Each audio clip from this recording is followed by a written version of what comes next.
All right, come closer. Tonight, we wake up in a world where hygiene is more of a rumor than a habit, where the scent of your neighbor could knock out a horse, and where your own body odor is considered your most consistent companion. It's the year 1203, and your day is about to begin in a wooden hut somewhere in Western Europe. The air is thick with the smell of damp straw, wet wool, and the faint tang of mildew, sweat, and sin. So, before you get comfortable, take a moment to like the video and subscribe, but only if you genuinely enjoy what I do here. And while you're at it, drop your current location and local time in the comments. I always love seeing where and when you're tuning in from. Now, dim the lights, maybe turn on a fan for that soft background hum, and let's ease into tonight's journey together. You're lying on a sack of straw that might have been a mattress once, but now feels more like an expired compost heap. The straw pokes through the burlap and jabs at your skin like nature's version of acupuncture. You shift a little, and the whole thing groans under you, probably the bed, maybe your back. And yes, that crunching sound, not a snack. That's a flea. Congratulations, you're a medieval landlord. You stretch your limbs and try to ignore the chill in the air. There's no fireplace in this room, only the dying embers from last night's shared fire pit and a bucket someone may have used, or not. You can't tell, and that's worse. Next to you lies your cousin, snoring gently, his breath warm and foul. He's wrapped in a patchwork blanket made from old tunics and regret. You also share this bed with your sister, a goat, and possibly a chicken, though the chicken may have left during the night. No one's sure. It's all very communal. Outside, the church bell begins to ring, a deep, metallic groan that echoes through your bones and announces that yes, it's time to suffer again. You sigh. There's no snooze button. Only the threat of being late to the Lord's field, or worse, to morning prayers where someone might notice your odor and assume you've angered God. Now you rise, or try to. Your knees protest, your lower back cracks like old parchment, and you step onto the cold, packed earth floor. Your foot lands in something wet. Is it water? Is it goat urine? Is it holy dew from the heavens? Historians still argue whether medieval homes had any system to distinguish between spiritual signs and poultry accidents. You don't scream. You're used to this. In fact, you're so used to it that you simply scrape your foot on the threshold and move on. Hygiene is not a moment. It's an ongoing negotiation. There is no mirror, but if there were, it would show a face caked with sleep, dust, and possibly the soot from last night's fire. Your hair is matted from straw and shared sweat. Your skin feels tight and itchy. You run your hands over your cheeks and realize that you've aged a decade in your sleep. You're 19 years old, which means you're a full adult and halfway to your final judgment. The room you sleep in is the only room in the house. There's no privacy, just corners where people pretend not to see you changing, or weeping, or speaking to the mouse in the corner who might be your only real friend. It's unclear. You sniff your underarm. You regret it. It's not just you, it's everyone. The scent of the house is a shared sin, a symphony of sour milk, unwashed bodies, goat breath, and the kind of must that clings to old mushrooms. Outside, the world is wet and gray. The ground squishes when you walk, and the air smells like churned manure and burning wood. The neighbor's dog is barking, and you're not sure if it's at a thief, a demon, or just another rat that gained consciousness. In the distance, someone is already shouting at a pig. You begin your day by scratching your scalp, not thoughtfully, just reflexively. The lice are part of your family now. You've named 2 of them. One's called George. He's tenacious. The other one, Margaret, bit your ear during Mass last week. She's gone now. Probably moved on to someone nobler. You don't brush your teeth because, well, what are teeth but reminders that you once chewed better food? Your breath smells like fermented barley and unresolved trauma. It's okay. No one's judging you. Everyone else smells like last week's regret stew. You take a moment to thank God you're alive. Then you realize that maybe being alive is the punishment, but still, you're breathing. And that's no small miracle in a century where sneezing near someone could end in a shallow grave. You look toward the fireplace and see a cold pot of pottage, yesterday's breakfast, lunch, and dinner. It's thick. It's gray. It's developing ambition. You consider eating it anyway. But first, you need to clean your face. Kind of. You approach the water barrel. It's half full. It's also half bird bath, half fermentation experiment. There's a feather floating on top. You scoop some into your hands. It smells faintly of garlic, wood smoke, and something that might have once been a frog. You splash it on your face anyway. The cold shocks you awake. The bacteria high-five each other. Congratulations, you're now ready to begin your day as a fully functioning medieval human. You have not washed, not really. You have not brushed anything, scrubbed anything, or sanitized anything. But you have survived, and that's enough. Now it's time to head outside, do some praying, avoid the leper with the cough, and try not to fall into the communal dung ditch on your way to work. And remember, this was just the first 5 minutes of your morning. You shuffle out of the house still half asleep and already itchy. The door doesn't creak because it's not really a door. It's a curtain of old cloth hanging from a beam, stiff with dirt and age. Outside, the air is damp. The mud squelches under your toes, and the rooster is screaming like it knows secrets you don't. Your pillow from last night, that sad little sack of straw wrapped in worn wool, is still imprinted on your cheek. You look like you lost a fight with a wicker basket. There are bits of hay in your hair, and something small and skittery scurries down your tunic. You slap it. Too late. It's already declared citizenship on your chest. Welcome to the 1200s. Your bed is technically a compost pile in disguise. It's stuffed with straw, bugs, and despair. Every time you roll over at night, you wake up something that wasn't meant to be woken. Once, you swear you heard your mattress growl. You didn't investigate. There's no such thing as personal bedding. Your blanket is more of a community event, passed down from generations, occasionally washed in the river, meaning it was dropped accidentally, and now weighs as much as a sack of damp bricks. That's from the grime. The texture is aggressive. It clings. It doesn't fold. It drapes like old meat. Historians still argue whether peasants actually owned bedding or just borrowed piles of misery from the previous century. Your sleep posture is dictated by proximity. You lie in whatever shape fits best between your siblings, a goat, and maybe your great aunt if she's visiting. You once tried sleeping on your side, but your cousin snored directly into your ear. You tried sleeping on your back, but the straw poked into your kidneys like vengeful toothpicks. Eventually, you gave up and just collapsed wherever the least sharp surface was. Beds in this era are built for one thing, not dying of cold. Comfort is a luxury reserved for the nobility and, occasionally, their dogs. You've heard rumors that kings sleep on feathers.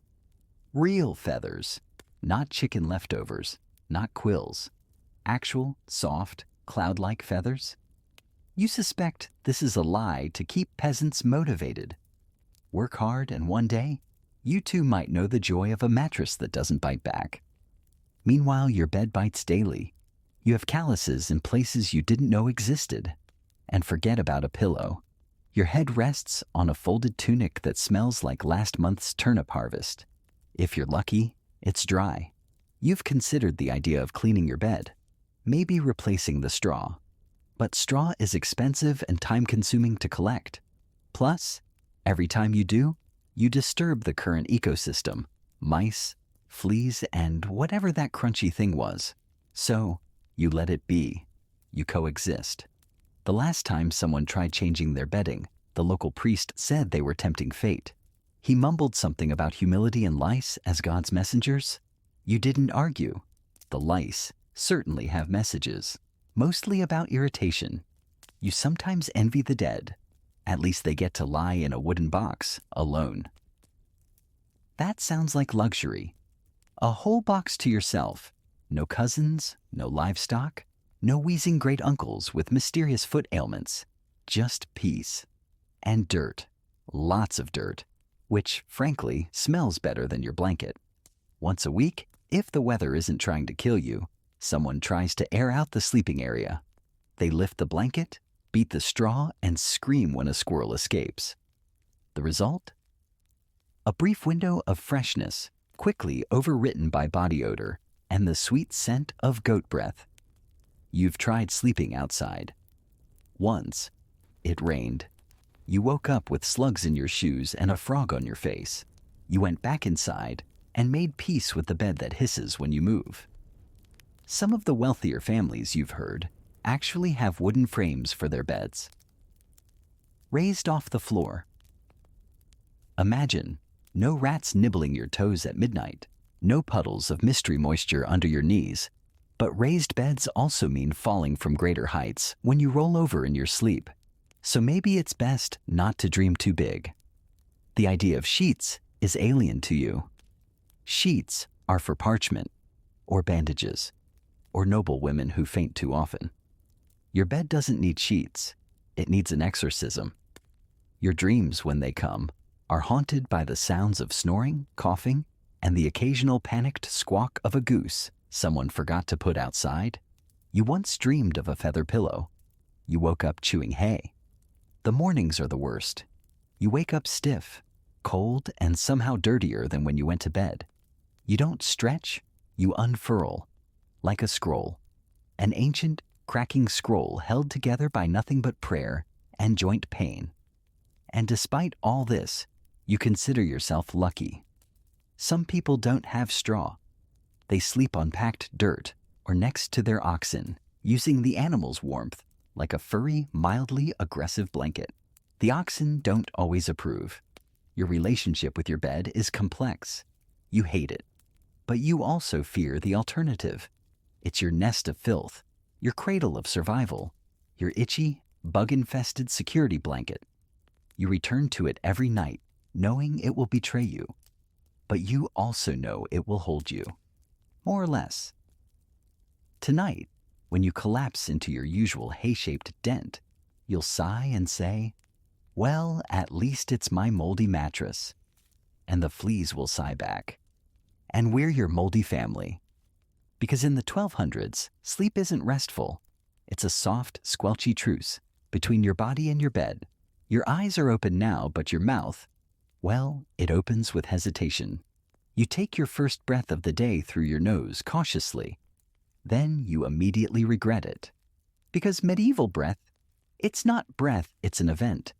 You taste stale beer, questionable onions, and last week's barley loaf doing a slow, sour dance on your tongue. You're not alone. Everyone around you smells like they've been exhaling into a goat's armpit all night. You try to speak and stop. Your own breath is attacking you from the inside out. Oral hygiene in the 1200s is a complicated subject, mainly because it doesn't exist.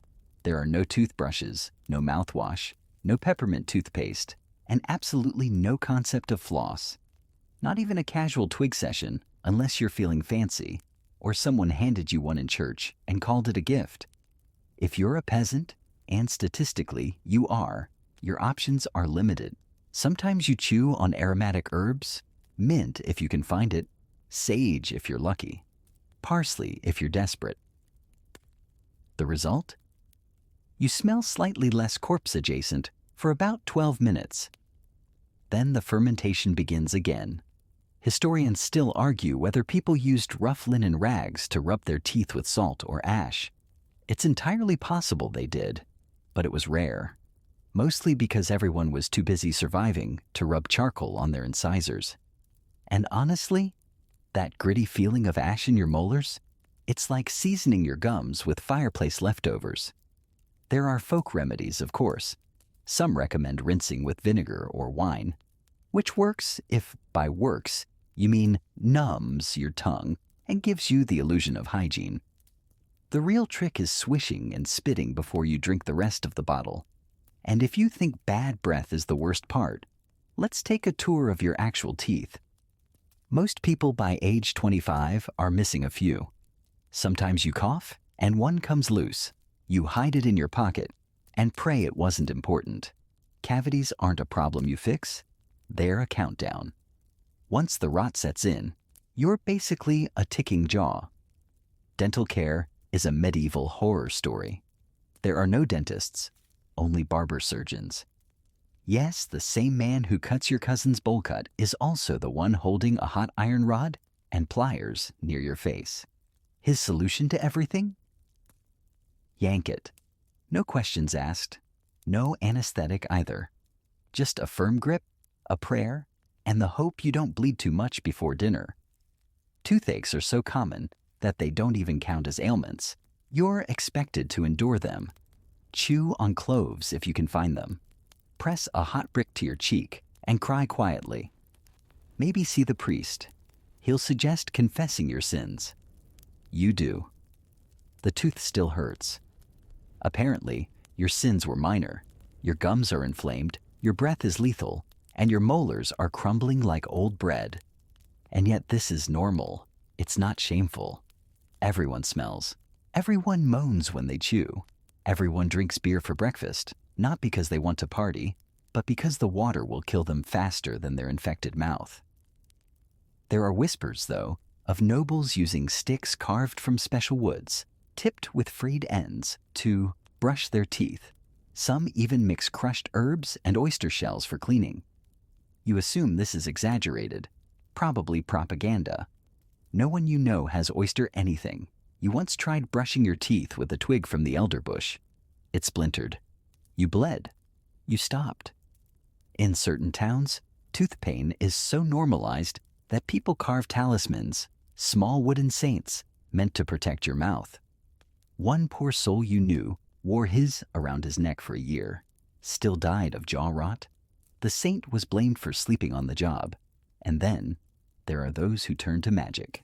You've heard of women whispering charms over aching mouths, mixing powdered toad bones into poultices, or burying their teeth in graveyards to confuse the spirits of pain. Does it work? Who knows? But sometimes believing it helps is the best medicine available. So you carry on. You chew with caution, favoring one side of your mouth. You sip your morning ale, like it's medicine because, in a way, it is. The alcohol dulls the ache, even if just for a few blessed minutes. You eat soft foods when possible. Mashed turnips, pottage, whatever hasn't turned solid in the pot. Anything too chewy, too crispy, too challenging goes to the dog, who has better teeth than you do. Romance, needless to say, is a different game. Kissing isn't exactly standard procedure. There's no expectation of sweet breath or clean gums. If someone leans in too close, it's more likely to check for lice than to flirt. And if someone does love you, despite the breath and the bleeding gums, that's a miracle. Cherish it. Just maybe avoid mouth-to-mouth declarations. And yet, people survive. They laugh, they eat, they joke about chewing bark and missing teeth. It becomes part of the rhythm of life. You even have a tooth that whistles when you breathe sharply. The kids think it's hilarious. You've named it Windy. You sometimes dream of a better world. A world where you can eat an apple without fear.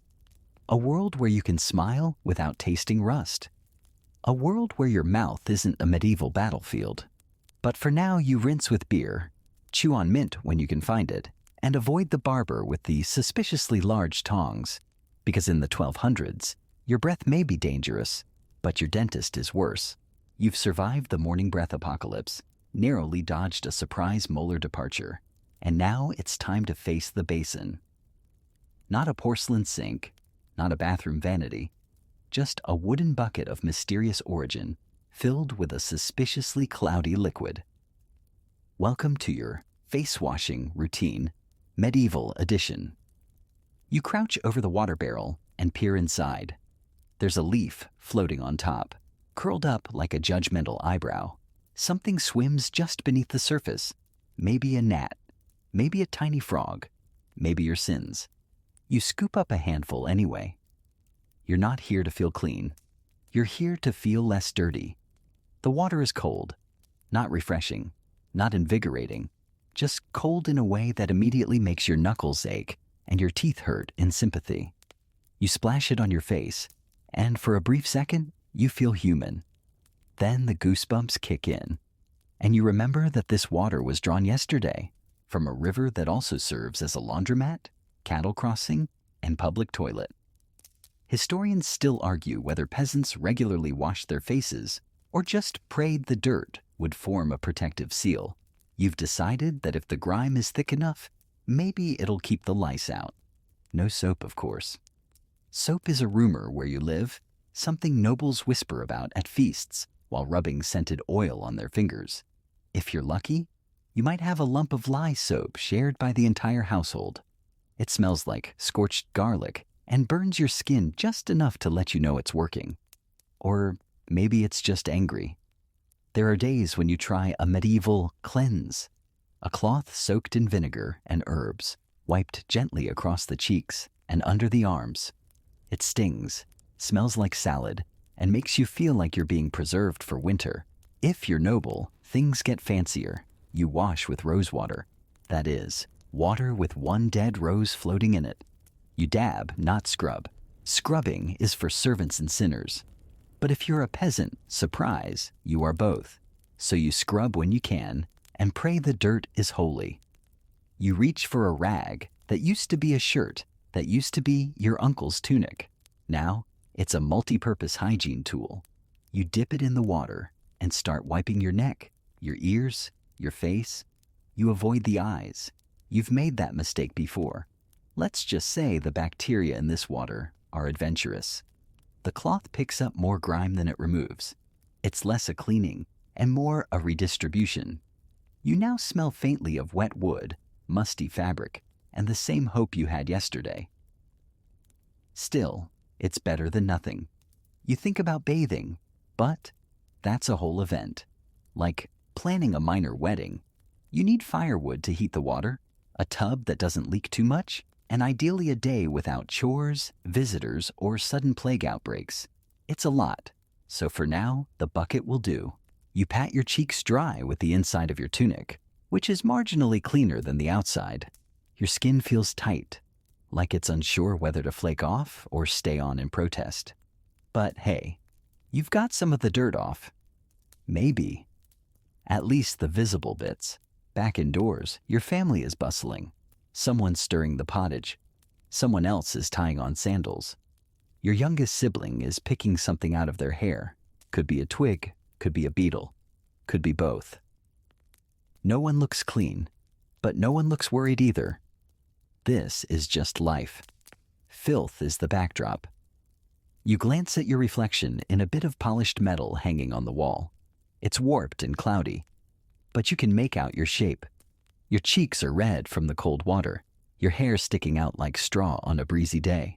Your eyes, half-lidded and skeptical, blink back at you. You nod to yourself. That's about as fresh as it gets. There are folk customs tied to washing. Some say washing your face before sunrise invites blessings. Others say it invites ghosts. You don't know who's right, so you just do it quietly and avoid eye contact with any mirrors, just in case. You remember stories about saints who never washed at all. They were holy, and their dirt was sacred. There's even one tale of a mystic whose odor was said to drive away demons. You suspect that might have just been an exaggeration to make his roommates feel better. For you, cleanliness is neither divine nor attainable. It's a fleeting feeling, gone as soon as you step outside and the wind throws ash, pollen, and someone's chimney soot in your face. But you keep trying. You splash your face when you can. You wipe your hands after handling chickens. You rinse your feet in a puddle that looks more water than mud. And you avoid at all costs letting your washing rag touch the floor, because that's a one-way trip to tetanus. Occasionally, someone comes to town selling miracle washes, herbal mixtures, scented oils, balms made from crushed mint and crushed ambition. You tried one once. It smelled amazing. For 2 hours. Then the sweat came back. and you were sticky and broke. Still, people flock to these sellers, not because they work, but because they promise something rare, a sense of control. In a world where disease strikes fast and death waits around every corner, being able to say, "I washed today," is an act of defiance, a tiny rebellion against decay. So yes, you splash your face. Yes, it barely helps. But it's yours. Your ritual, your moment, your illusion of renewal. And for a few breaths, hopefully taken through your nose, you feel like someone who might survive another day. That's more than most can ask. You've splashed your face with frog-flavored water and rubbed your cheeks with a cloth that once served 3 generations of elbows. Now it's time to tackle the real challenge: scent. You don't smell good. No one does. But there are degrees. There's woke up next to the goat bad, and then there's banished from the bakery bad. You aim for somewhere in between, livable stench. Soap, if you're wondering, is not your daily friend. It exists, yes, but mostly in theory or at the monastery, where the monks hoard it like relics. The average soap is a sad gray lump made from animal fat, wood ash, and the tears of whoever tried to boil it into something useful. It smells faintly of regret and strongly of pork. If you own a soap lump, you guard it like treasure. It's used only for major events: childbirth, weddings, funerals. Basically, whenever someone might sniff you and say something out loud. The rest of the time, you rely on nature's perfumes: smoke, mildew, and whatever herbs you haven't eaten yet. Enter medieval scent cover-ups. You've heard whispers from travelers and merchants. They talk of oils and perfumes, fancy bottles from the East, with fragrances like rose, sandalwood, or jasmine. You've never smelled jasmine. You assume it smells like not being covered in goat dander. But you do have access to some herbs. If you're resourceful and desperate, you can crush lavender, thyme, or mint into a rough paste. Rub it under your arms, around your neck, maybe even in your hair if you're feeling adventurous. It helps, but only for a moment. Once the sweat kicks in, and it will, you smell like someone steeped a herb garden in swamp water. Historians still debate whether people actually tried to smell nice or just masked odor with stronger odor. The evidence leans toward the latter. Vinegar was a common go-to. Wipe it on your neck, sniff it like medicine, or just drink a little and hope your breath overpowers your body. You once heard of someone using cat musk as perfume. Not on purpose, but still. The logic? Cats are clean. Therefore, their scent must be pure. That's medieval reasoning. That's also why you once rubbed sage leaves into your armpits and ended up smelling like a burned salad. The wealthy have it better, of course. They've got rosewater, myrrh, and someone else to prepare them. You, on the other hand, are rubbing a mix of rosemary and lard onto your wrists, hoping no one notices the difference between herbal remedy and meat seasoning. For especially important days, like Market Day or the rare village feast, you go all out. You pluck the freshest mint you can find, crush it into your palms, and slap it under your arms like you're baptizing yourself in failure. You even throw a little thyme into your boots. It doesn't help. Your feet still smell like betrayal. And your hair? You've done your best. You've combed it with a carved bone comb. You've picked out the hay. You've braided it into something that looks intentional, but it still smells like smoke and something vaguely sour. So you rub in a little crushed basil and pretend you're exotic. You've seen noble women sprinkle dried flower petals inside their gowns. They walk around leaving a trail of subtle aroma and social superiority. You once tried the same trick with dried onions. It did not go well. People avoided you for hours. The dog barked at your ankles. Still, you persist. Because scent is more than smell. It's a message. I care. I tried. I made it through the pottage without spilling any on myself. Sometimes you carry a pomander, a ball of herbs wrapped in cloth, tied to your belt. You sniff it when things get overwhelming, Like when someone lifts their arm or the latrine wafts a little too boldly, it's your portable escape, your travel-size miracle. You once heard of a queen who bathed in milk and honey? You can't imagine that. You barely get water. Milk is for cheese, and honey is a miracle you last saw 3 harvests ago. But still, you dream. You dream of soap that smells like something other than boiled pig. You dream of warm baths where the water is replaced after someone else uses it. You dream of not having to explain to your neighbor that, yes, you did try washing. He's just standing downwind. Until then, you keep doing what you can. You layer smells like armor, vinegar over time, mint over sweat, hope over everything, because in the 1200s, you don't get to smell nice. You just try to smell less memorable. You're cleanish. You've got a rosemary and vinegar thing going on that says, yes, I smell weird, but intentionally weird. Now it's time to make the big decision. Do you go to the bathhouse? The village bathhouse is a wooden building near the stream. From the outside, it looks like a barn. From the inside, it also looks like a barn, but with more steam and less hay. You walk past it daily, catching whiffs of boiling water, damp wood, and human ambition. It's part spa, part social experiment, part, are you brave enough to get mostly naked in public today? In theory, bathhouses are wonderful. You get hot water. You get a scrub. You get a break from the endless cycle of mud, manure, and mild existential dread. But in reality, they're also gossip centers, matchmaking zones, medical clinics, and, let's not sugarcoat it, medieval hookup spots. Historians still argue whether public bathhouses were primarily for hygiene or for flirtation. Based on your cousin's stories, probably both. He claims to have met a lady of great virtue in the steam room. She was picking lice from her hair. It was love at first scratch. You don't bathe often. Nobody does. The average peasant bathes maybe once a month, more if they're religious, less if they're superstitious. There's a rumor that too much washing opens your pores to disease. And who are you to challenge that? You once coughed after rinsing your feet and spent 3 days fearing divine punishment. But every now and then, you give in. You gather your tunic, your courage, and your soap lump, if you still have one, and you head to the bathhouse. Inside, it's warm, humid, smells like sweat, herbs, and secrets. The fire's been going since dawn, heating copper tubs filled with water that's almost clean. You pay a few coins or barter with bread or eggs and wait your turn. Bathhouses are communal, which means you're in there with your neighbors, your cousins, the miller's wife, and possibly the priest, if he's feeling liberal today. You keep your eyes low. You don't want to see more than you have to. You sit on a wooden bench near the steam.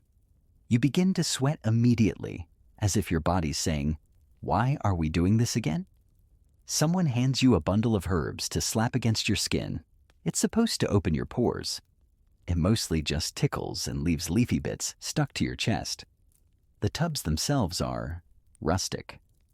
Think barrel, but horizontal. Some people go in solo, others in pairs.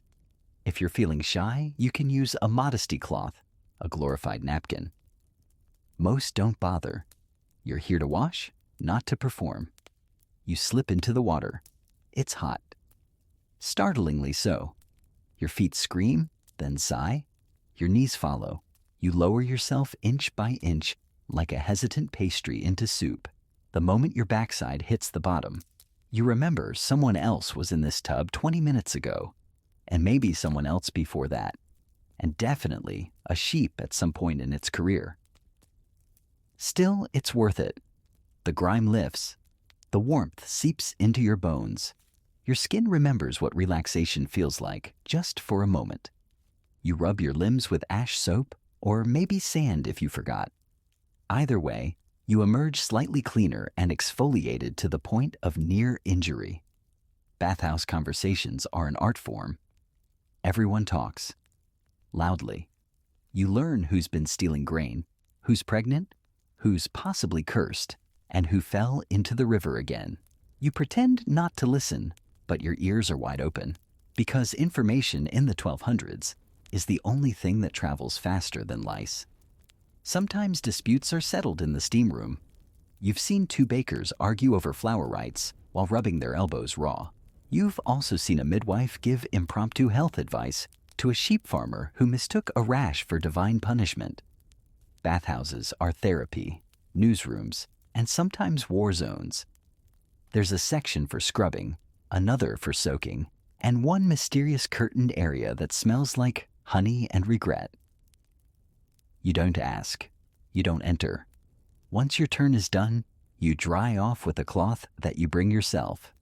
Hopefully. If not, you drip dry, which is uncomfortable and very breezy. Your tunic goes back on, slightly damp, but spiritually renewed. You leave the bathhouse feeling like a whole new human, one that might not immediately be accused of heresy just by scent. But here's the catch. Your cleanliness won't last. As soon as you step outside, the mud greets you. The pig near the bakery snorts judgment. The smoke from a nearby chimney clings to your damp hair. By the time you reach home, you smell like roasted onion and ambition again.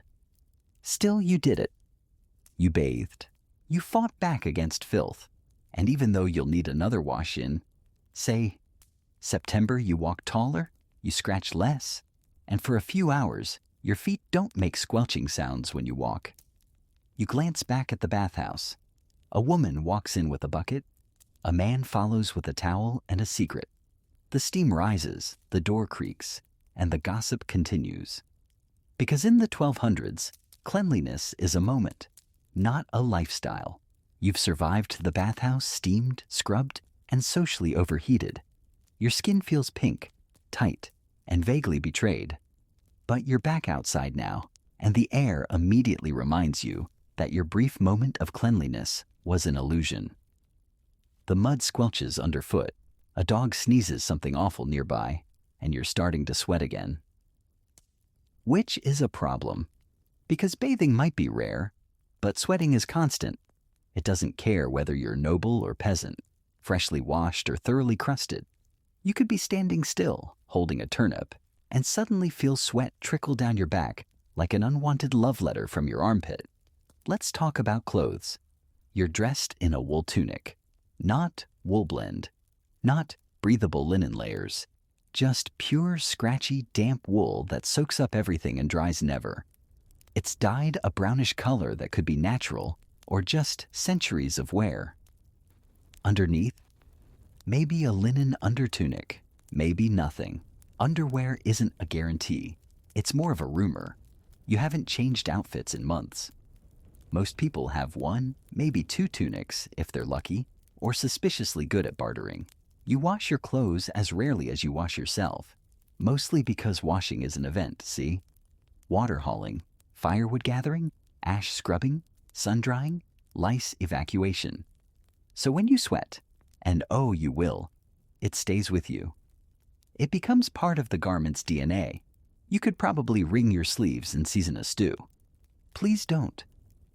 Historians still argue whether medieval people considered body odor a sign of hard work, divine suffering, or simply the unavoidable stench of mortality.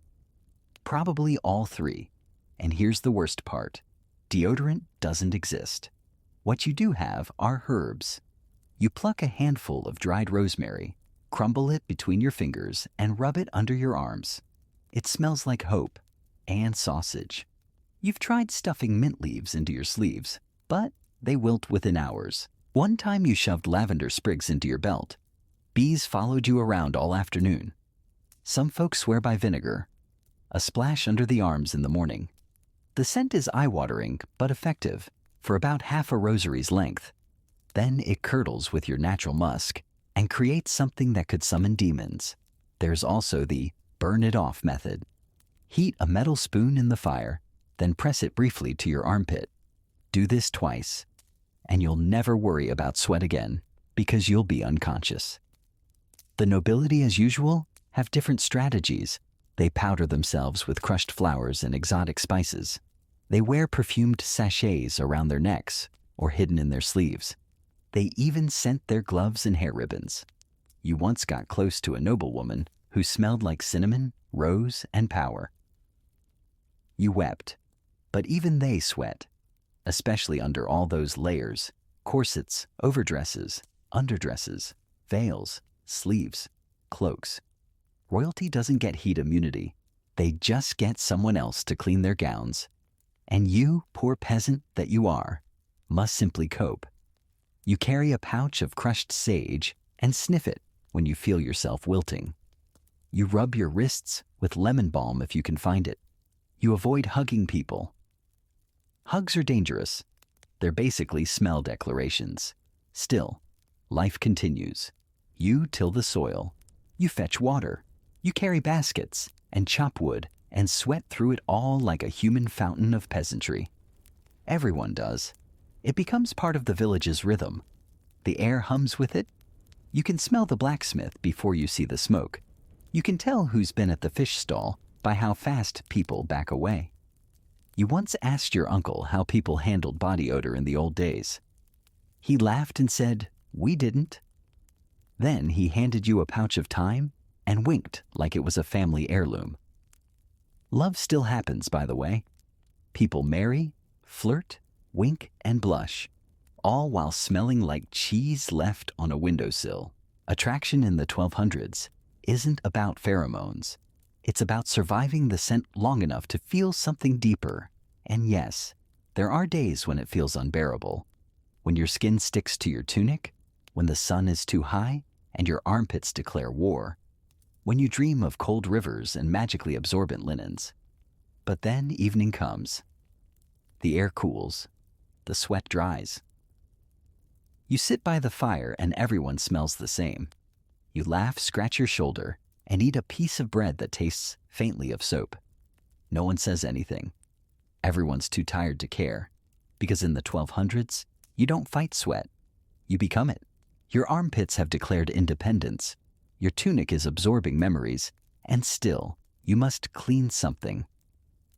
Maybe not yourself, maybe not today, but perhaps soap? Ah, soap. That mythical lump. That gray, greasy, semi-soluble object rumored to remove sins and skin simultaneously. If you're lucky, you have access to one. And by have, fee, we mean your grandmother once bartered a chicken for it, and you now guard the remains like a sacred relic. Medieval soap is not what you're imagining. It doesn't lather into a creamy cloud. It does not smell like pine forests or almond milk. It does not come in a cute box with cursive writing. No, it comes in a lump, a dense, ominous block made from animal fat and wood ash, boiled together until it forms a substance that might clean you or curse you. It smells like a candle that lost hope. If you're rich, you might get some herbs mixed in, like thyme, marjoram, or the dreams of the peasantry. If you're poor, it just smells like hot pig and smoke. Soap making is serious business. Your village has one person, usually a widow or someone who doesn't blink much, who knows the recipe. They collect lard from slaughtered animals, mix it with lye, made by soaking ashes in water, and then boil it until it thickens. If the stars align, the moon is right, and no one sneezes in the pot, the result is usable. Historians still argue whether soap was used for the body or just laundry. Some think peasants used ash and sand to scrub themselves, saving precious soap for clothes or ceremonial cleanings. Others believe everyone just kind of hoped for rain. You've tried soap. Once. It burned. Not just tingled, burned. You weren't sure if you were cleaner or just mildly cooked. You smelled like bacon and regret for 3 days. Still, people use it. Sparingly. Reverently. Like a scrubbing with guilt. You wet the soap, rub it on your hands, and then realize nothing happens. No foam, no bubbles. Just a slick, slippery sensation that might be cleaning or might be summoning something. You keep rubbing.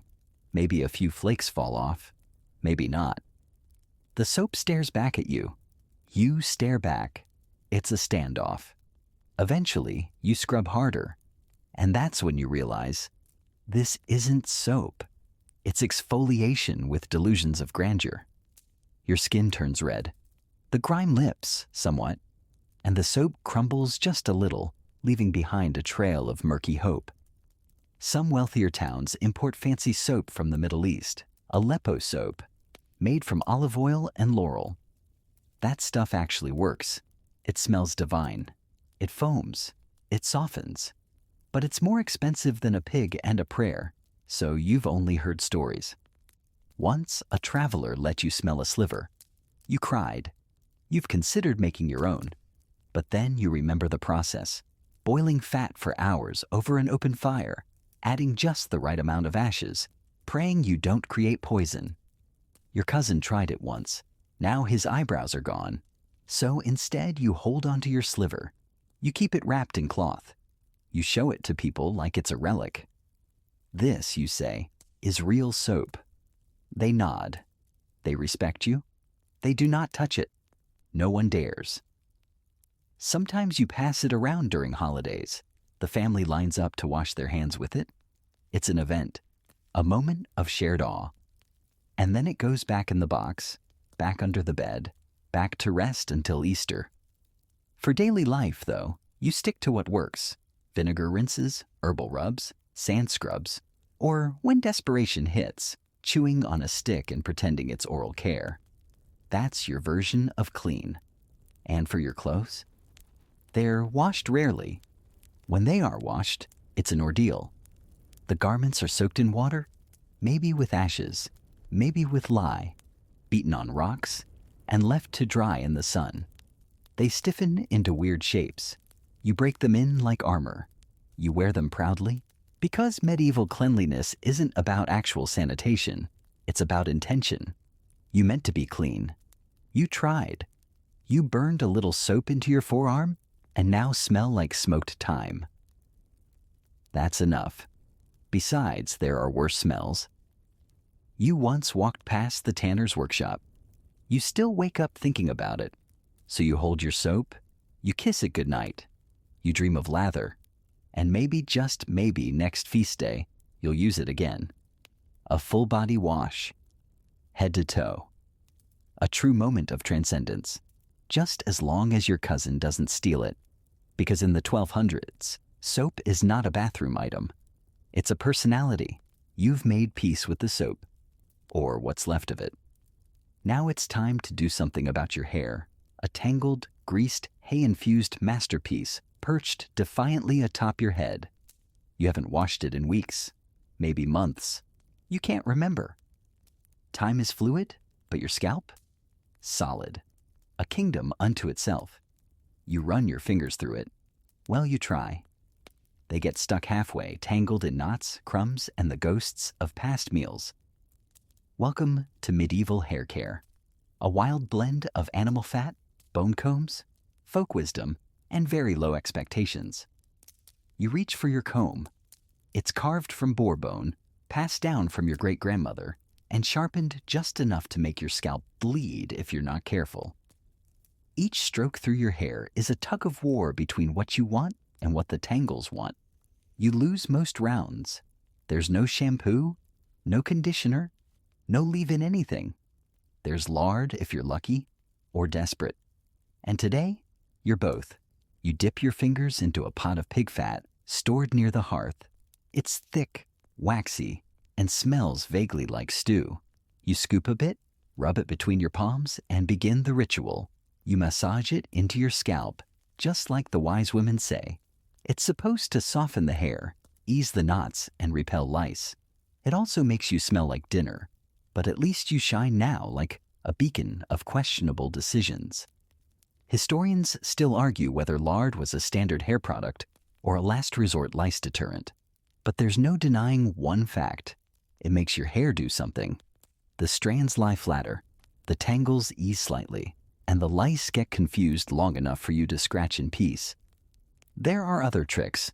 Some villagers mix egg yolk and vinegar, smearing it onto their hair, and then rinsing it in cold water.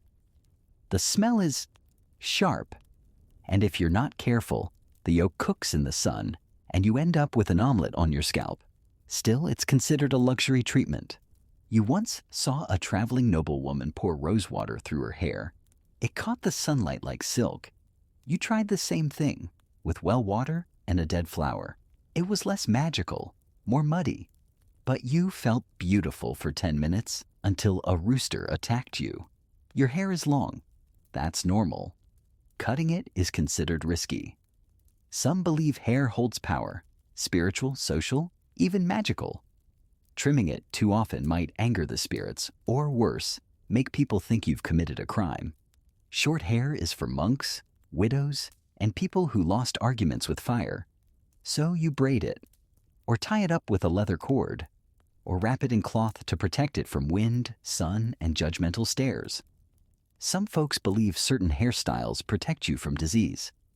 Others just try to keep birds from nesting in it. You know one man who rubs his head with onion juice? Claims it keeps his scalp strong. He also claims the local miller's wife is a witch who cursed his beard, so you take it with a grain of salt. Possibly two. Ferns. Speaking of beards, if you're male, facial hair is either a badge of honor or a hygiene nightmare. You let it grow, mostly because shaving is risky.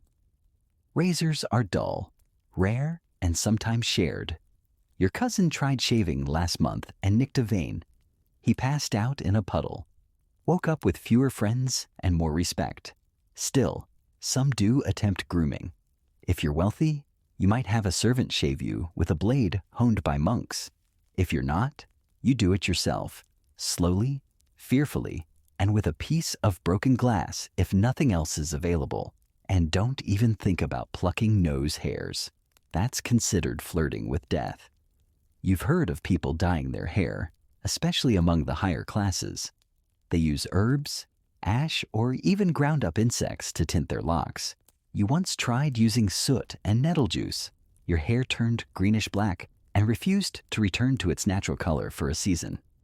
People thought it was a sign of divine punishment. You let them. Lice? Oh yes. Let's talk about them. They live with you. On you. Around you. You scratch, you pick, you burn your linens, and still, they come back. Some folks believe lice carry away sin. If so, you're practically a saint. Others think they're tiny punishments from God. You try not to take it personally. There are treatments. Boiling your comb in vinegar, dusting your hair with ashes, asking your cousin to inspect your scalp with the delicacy of a drunk raccoon. Sometimes you smear your head with garlic paste and hope it works. It doesn't, but at least people stay away from you for a while. Despite it all, you love your hair. Or at least you defend it. It's part of your identity. You braid it for festivals. You oil it with whatever's not rancid. You admire its volume and shape in puddles and polished pans. Because in a world where you can't control much, not the weather, not disease, not whether today's pottage has extra weevils, your hair is yours. Wild, greasy, rebellious, but yours. So you tie it back, pin it up, smear it with fat and herbs, and walk into the day knowing one thing. In the 1200s, hair isn't just style, it's survival. Your hair is oiled, your scalp scratched to temporary peace, and your tunic clings gently to your ribs with that perfect balance of damp wool and ancient salt. Now comes a part of hygiene that rarely gets a song, your hands. Ah, yes, those noble, crusty, cracked, glorified claws. Your hands are your tools. You till soil with them, knead bread with them, slap goats out of doorways with them. But cleaning them, that's a luxury you rarely have the time or water for. You glance down at them now. The nails are rimmed with something dark that might be dirt, might be charcoal, might be ancestral shame. Your palms are stained from herbs, ash, and possibly beet juice. You once got a splinter that disappeared entirely. It's still there, you think, slowly making its way to your soul.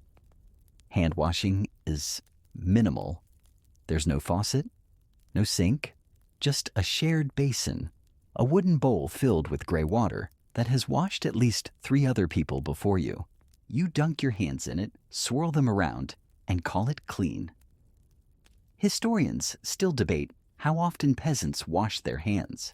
The church encouraged washing before meals, which mostly meant a polite splash and maybe a towel rub if you were fancy. But for many, it was more symbolic than sanitary. You do what you can. Maybe rub your hands with sand or ashes to scrape off the worst of it. That works pretty well if you enjoy exfoliating, until your skin feels like a leather scroll. You once tried using vinegar, but the cut on your thumb nearly knocked you unconscious. Lesson learned. Clean gently or not at all. Nobles do it better. Naturally. They wash with rosewater, dab their fingers with perfumed cloths, and often don't touch anything anyway. That's what servants are for. You watched a noble once eat a pear with a knife and 2 fingers, never touching the fruit itself. It was like watching a wizard avoid a curse. But back to you. Your hands hurt. Your knuckles are raw from chopping wood. Your fingertips are cracked from the cold. You tried wearing gloves once, but the seams tore, and you ended up with mud inside the lining. Worse than bare hands. When it's time to eat, you wipe your hands on your tunic. Everyone does. It's the universal napkin. Then you reach into the communal dish and hope the stew's hot enough to kill whatever your cousin left behind. And don't even ask about nails. Cutting them is a rare event. Scissors are expensive, and knives aren't exactly ergonomic. You bite them. You chew. Sometimes a fingernail just falls off on its own. You accept it, like taxes. There are rumors, of course, of magical powders, cleansing dusts made from ground herbs and dried citrus peels. The apothecary sells a pouch for the price of your dignity. You bought one once. Used it all in one sitting. Your hands smelled like thyme and oranges for a day, and you've been chasing that feeling ever since. Wounds are the real problem. A cut isn't just a cut. It's an invitation. Infection, fever, gangrene. You've seen people lose fingers over a splinter, so you wash wounds when you can. Boil water, sprinkle in some salt. Wince as your skin hisses in protest. You wrap it in a clean cloth if available, or just a dry-ish corner of your shirt. You once asked the village healer for a remedy. She handed you a poultice of mashed garlic and sheep's wool, said it would draw out the humors. It drew out the smell for sure. You slept alone that week. Still, your hands persist. They heal, scar, crack, and blister. They're your most abused body part, and the least thanked. During feasts or festivals, you sometimes go all out. Heat some water, add crushed mint leaves, soak your fingers like you're royalty.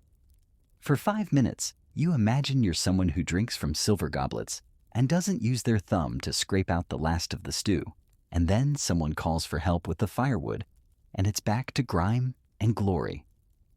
Sometimes you wonder what it would feel like to wear clean gloves. Real gloves.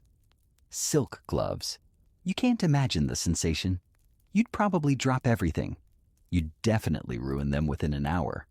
So instead, you rub some fat on your hands before bed, hoping the cracks close by morning. Sometimes they do. Sometimes you wake up stuck to the blanket. It's a trade-off, because in the 1200s, your hands aren't meant to be soft. They're meant to survive. Your hands are cracked, your knuckles split like ancient bark, and now it's time to address the other neglected end of your anatomy. Your feet. Those heroic stumps of meat and callus that carry you through puddles, pig pens, pilgrimages, and plague parades, barely complaining. Let's be clear. You don't pamper your feet. You don't soak them in rose water. You don't trim your toenails into cute little crescents. You don't even see them most days, unless something starts throbbing or bleeding. They are down there. They do their job. They suffer in silence. Your shoes? You don't have shoes. Or more accurately, you have a pair of leather foot suggestions. They used to be boots. Now they're a patchwork of animal hide, string, and prayers. They barely hold together. One toe sticks out. You tried fixing the sole with a flat piece of wood, but it clacked on the dirt road like you were auditioning for a one-person percussion band. Most peasants go barefoot most of the time. The roads are dirt, the homes are dirt, the floors are dirt. You're basically part earthworm at this point. The skin on your feet is so thick, you could step on a nail and only feel it emotionally. You once burned your soul on a hot stone and didn't notice until the blister popped at lunch. Historians still argue whether medieval people saw foot care as a health ritual or a punishment. Some say pilgrims took care of their feet religiously. Others say they just built up so much grime and skin that the problems couldn't get through. What you do know is that when your feet hurt, everything hurts. You limp, you lean, you sit on logs for suspiciously long times, and you pray the ache fades before planting season starts. Sometimes it does. Sometimes your toe swells up, turns purple, and you begin drafting your will on a piece of stale bread. Blisters? Standard. Splinters? Constant. Fungus? Ubiquitous. You've named 3 different infections just for fun. There's Old Larry on the left heel, Soggy Kate on your arch, and Sir Crumbles on your big toe. They are now part of the family.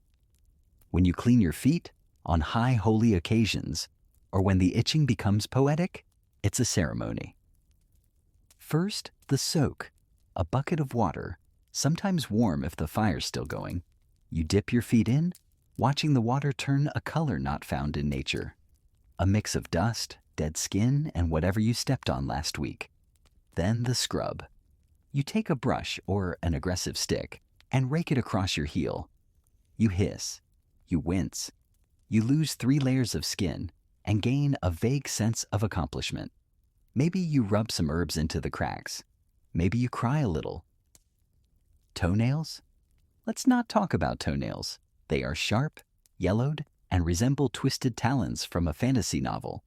You trim them with a knife if you dare, or wait for them to fall off naturally.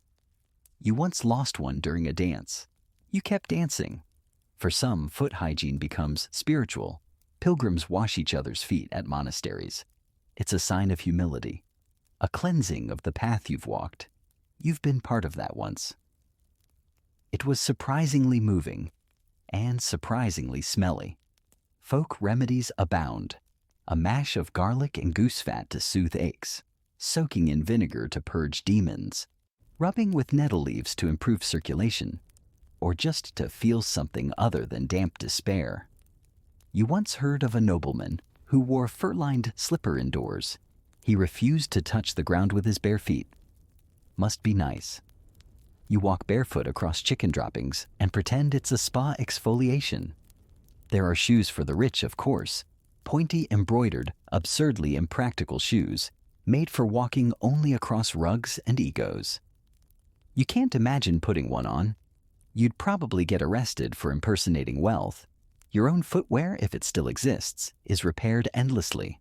You patch it with linen, hammer and leather scraps, pray to St. Crispin, the patron of shoemakers, and then walk into a puddle that unravels your work in 3 steps. And yet, despite it all, your feet are warriors. They take the beating. They carry you through storms, markets, festivals, and funerals. They stomp grain. They chase geese. They stand all day in fields with the strength of 10 tired saints. At night, you rub them gently with animal fat, if you have any left. Or you just sit and hold them, whispering apologies for what tomorrow holds. You dream of warm socks. You dream of slippers. You dream of floors not covered in hay, splinters, or existential questions. But for now, you stretch your toes. Flex the soles. Wrap them in cloth, maybe. And go to sleep knowing. In the 1200s, foot care isn't about luxury. It's about survival, infection, and raw defiance. Your feet, battle-worn and vaguely heroic, are tucked under you now as you settle into the corner of your home. If you can call it a corner when the entire house is one single smoky room. But before you fully wind down, there's still one more beast to face in your medieval hygiene saga, your bed. Yes, the place you sleep, the one space where you should feel clean, warm, safe. Instead, it's a complex biome of hay, body heat, and the occasional chicken that refuses to leave. Let's start with the bed itself. There's no mattress in the modern sense. You sleep on a straw-filled sack called a pallet or tick, laid directly on a wooden frame, or sometimes just on the floor if you're extra humble or extra unlucky. The sack is made from coarse linen or rough canvas, stuffed with whatever dry material you can gather: straw, hay, reeds, sometimes moss. Once you even tried wool shavings. That was a mistake. The itching still haunts you. Historians still argue whether people changed the straw regularly or just let it ferment into something vaguely sentient. The general consensus? You replace the stuffing when the smell becomes theological.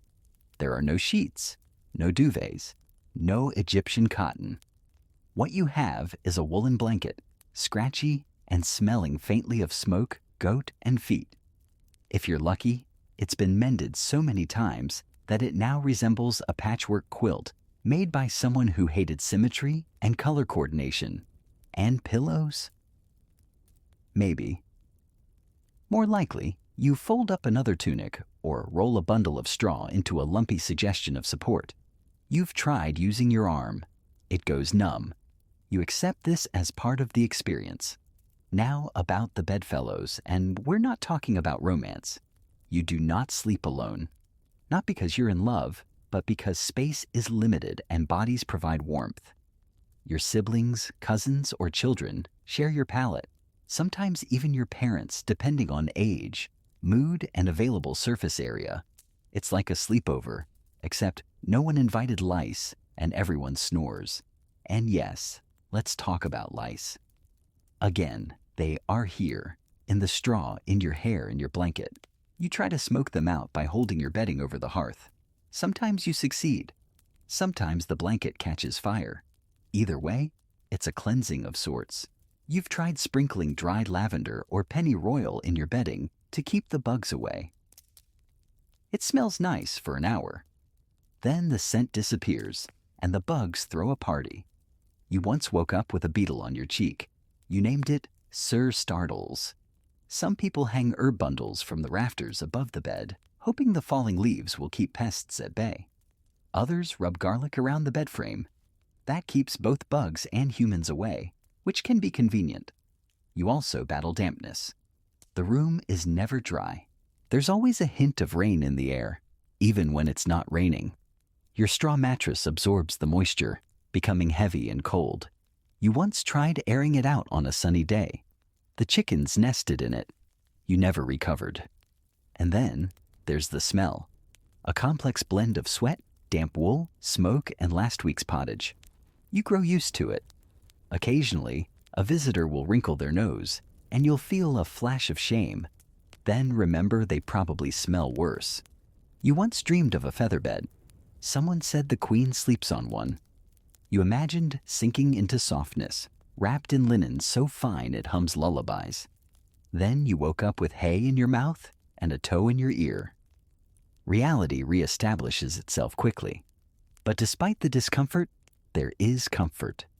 Warmth, familiar sounds, the slow rhythm of your brother's snore, the creak of the rafters, the distant howl of wind that doesn't reach your toes.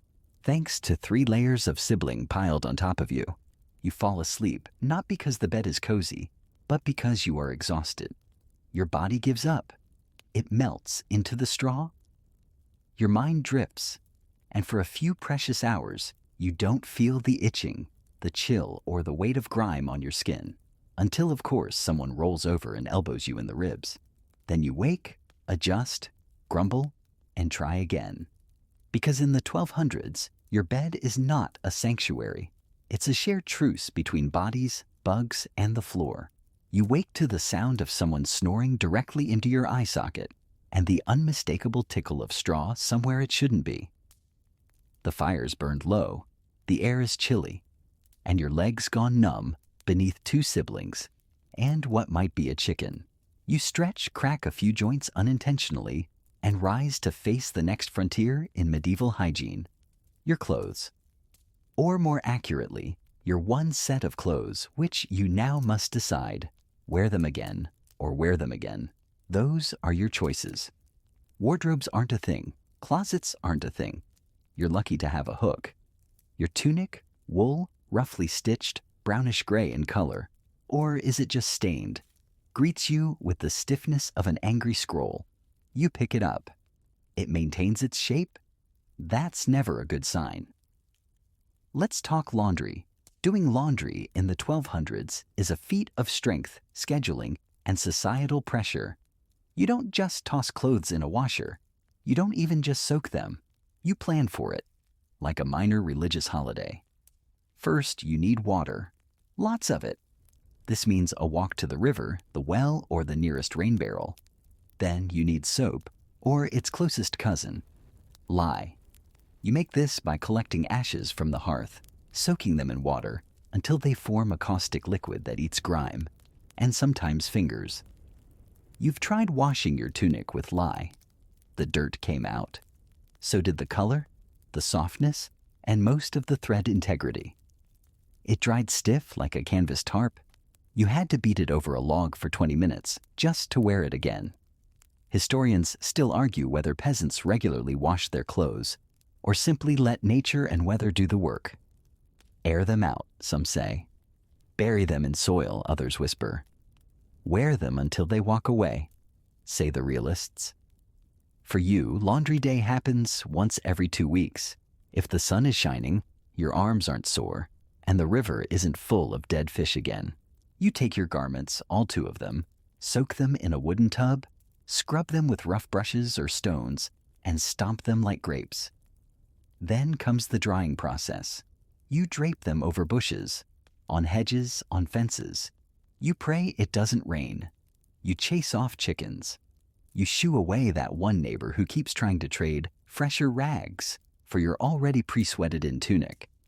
Dry clothes don't necessarily mean clean clothes. They just mean less wet than before. There's always a lingering scent, smoke, sweat, herbs, and mystery. But they're yours, and they don't fall apart, yet. So you wear them proudly. Undergarments, if you're lucky enough to own any, get similar treatment. A long linen shirt under your tunic soaks up the worst of your bodily exclamations. That shirt gets washed slightly more often, but not often enough. It's white in theory, beige in practice, and stiff enough to deflect arrows on windy days. Socks? Sometimes. They're really just cloth wraps. You tie them around your feet, then secure them with string or prayers. They bunch up, slide down, and offer little protection, but they do absorb sweat, which is a kind of kindness. Nobles change clothes more often. That's what servants are for. They wear layers upon layers, and each gets washed separately by someone else. You once saw a noble woman wear a different gown for each meal. You've been wearing this tunic since the last moon cycle. They also own linens scented with herbs, pressed with stones, embroidered by bored nuns. Their clothes are status symbols. Yours are survival tools. There are rituals around clothing care. You hang sprigs of rosemary or sage in your chest, if you own one, to keep away bugs. You mend tears with whatever thread you can find, sometimes twine, sometimes horsehair, sometimes the future unraveling slowly in your hands. You've learned to patch elbows with elbows from older shirts, to stitch cuffs with leftover boot leather, to use spit, string, and stubbornness to keep your tunic from becoming scandalous. But despite everything, you don't feel dirty in your clothes. They're your shell, your blanket, your armor. They carry your life in their seams. You've been hugged, beaten, baptized, and nearly married in this tunic. It has history. It has character. It also has a hole in the armpit that whistles when the wind hits just right. Changing clothes is a celebration. It means something happened. Laundry day succeeded. You received a gift, or you found a tunic in the river and decided it was destiny. You walk differently. You feel seen. You don't smell better, but you smell different. And that's enough. So you pull on your stiff old tunic. Tug up your hose. Wrap your cloth shoes. Pat yourself down like a proud scarecrow. And nod. Because in the 1200s, fashion isn't about trends. It's about tenacity, threading, and trying again. You're dressed. Technically, you've managed to squeeze yourself into a tunic that feels more like woven wood than wearable cloth. Your hose are itchy, your undergarments are clinging in unholy ways, and your left shoe squeaks every other step like it's trying to start a conversation. But you're upright, and that's enough to move forward into the next trial of medieval hygiene, your mouth. Ah, yes, oral care in the 1200s. A thrilling blend of desperation, folklore, and optimism. Let's begin with the most critical question of the day. Did you brush your teeth? No. No, you didn't. Because toothbrushes, as we know them, don't exist. And even if they did, no one's sticking boar bristles into their mouth willingly. At least not today. So, what do? You grab a chew stick, a twig. Specifically, from a tree with cleaning properties, namago, like willow, hazel, or if you're fancy, licorice root. You gnaw on the end until it frays into bristles, then rub it across your teeth. It scrapes off a bit of grime, replaces it with bark flavor, and leaves your gums wondering what they did to deserve this. Historians still argue whether people in the 13th century actually had decent teeth. On one hand, they didn't eat refined sugar or sticky sweets. On the other, they chewed hard bread, never flossed, and believed toothaches came from toothworms. Yes, toothworms. Tiny, invisible creatures believed to live in your teeth and cause pain when they squirmed. You've never seen one, obviously, but your uncle swears he felt one leave after biting into a hot onion. Dental hygiene wasn't a daily priority. Most folks brushed if they brushed when they remembered, or when something started hurting, or when the priest mentioned hellfire and oral rot in the same sermon. There are remedies. Rinses mostly. A swish of vinegar, a gargle of salt water, a mysterious concoction involving urine. If you're desperate and don't value flavor, some recommend rinsing with wine, which sounds great until you realize it's the sour, low-grade stuff brewed behind the barn by someone named Bartholomew who can't count to 10. For toothpaste, if you can call it that, you might use ground sage, mint, or charcoal ash. Mix it with water. Make a gritty paste. Rub it on your teeth with a rag or your finger. Smile into the reflection of a pewter dish. Pretend it helped. You've heard rumors of clove oil, said to numb pain. You once tried it. It burned. It worked. You may have cried. Your teeth, they're fine. Sort of. You're missing a few. The rest are stubborn. Yellowish perhaps, but solid. You chew slowly, favor one side, and avoid anything too hard or too hot. You once cracked a molar on stale rye bread. It whistled when you inhaled for 3 weeks. Dentists as a profession don't really exist. There are barber surgeons, men with blades who handle everything from boils to bone setting. They also pull teeth, usually while humming. You've seen it. No anesthetic, no warning, just a strong grip, a rusted tool, and a scream that echoes through the village like a church bell made of suffering. One man tied a sore tooth to a string, and the other end to a goat. The goat walked, the tooth didn't. That man now speaks with a slight whistle and a lifelong fear of livestock. There are charms, of course. Say a prayer. Wear a tooth amulet made of bone or stone. Place a clove of garlic under your pillow to keep the toothworms at bay. Your aunt swears by sleeping with your mouth open toward the east. The sun, she says, burns away the pain. You tried it. You woke up with a spider in your throat. Despite the discomfort, you carry on. You smile carefully. You chew on one side. You avoid raw onions and hard cheese, unless you're in a particularly reckless mood. And when your mouth aches, you drink ale, or chew parsley, or just moan into a sack of oats until it passes. Kissing exists, by the way. Not often, not openly, and not without olfactory consequences. Romance is tough when your breath smells like fermented garlic and your partner's missing their 2 front teeth. But love finds a way, or at least tolerance does. The nobles, predictably, fare better. They use toothpicks carved from ivory. They rinse with rose water and chew fennel seeds. They even have tooth cleaning powders, scented with spices like cinnamon and cloves. You once smelled a noble's breath. It was like a bakery had married a vineyard. You almost proposed on the spot. But for you, it's back to the basics. You gnaw your stick. You swirl some vinegar. You spit discreetly behind the barn. You count your remaining teeth, like coins, precious, limited, slightly cursed.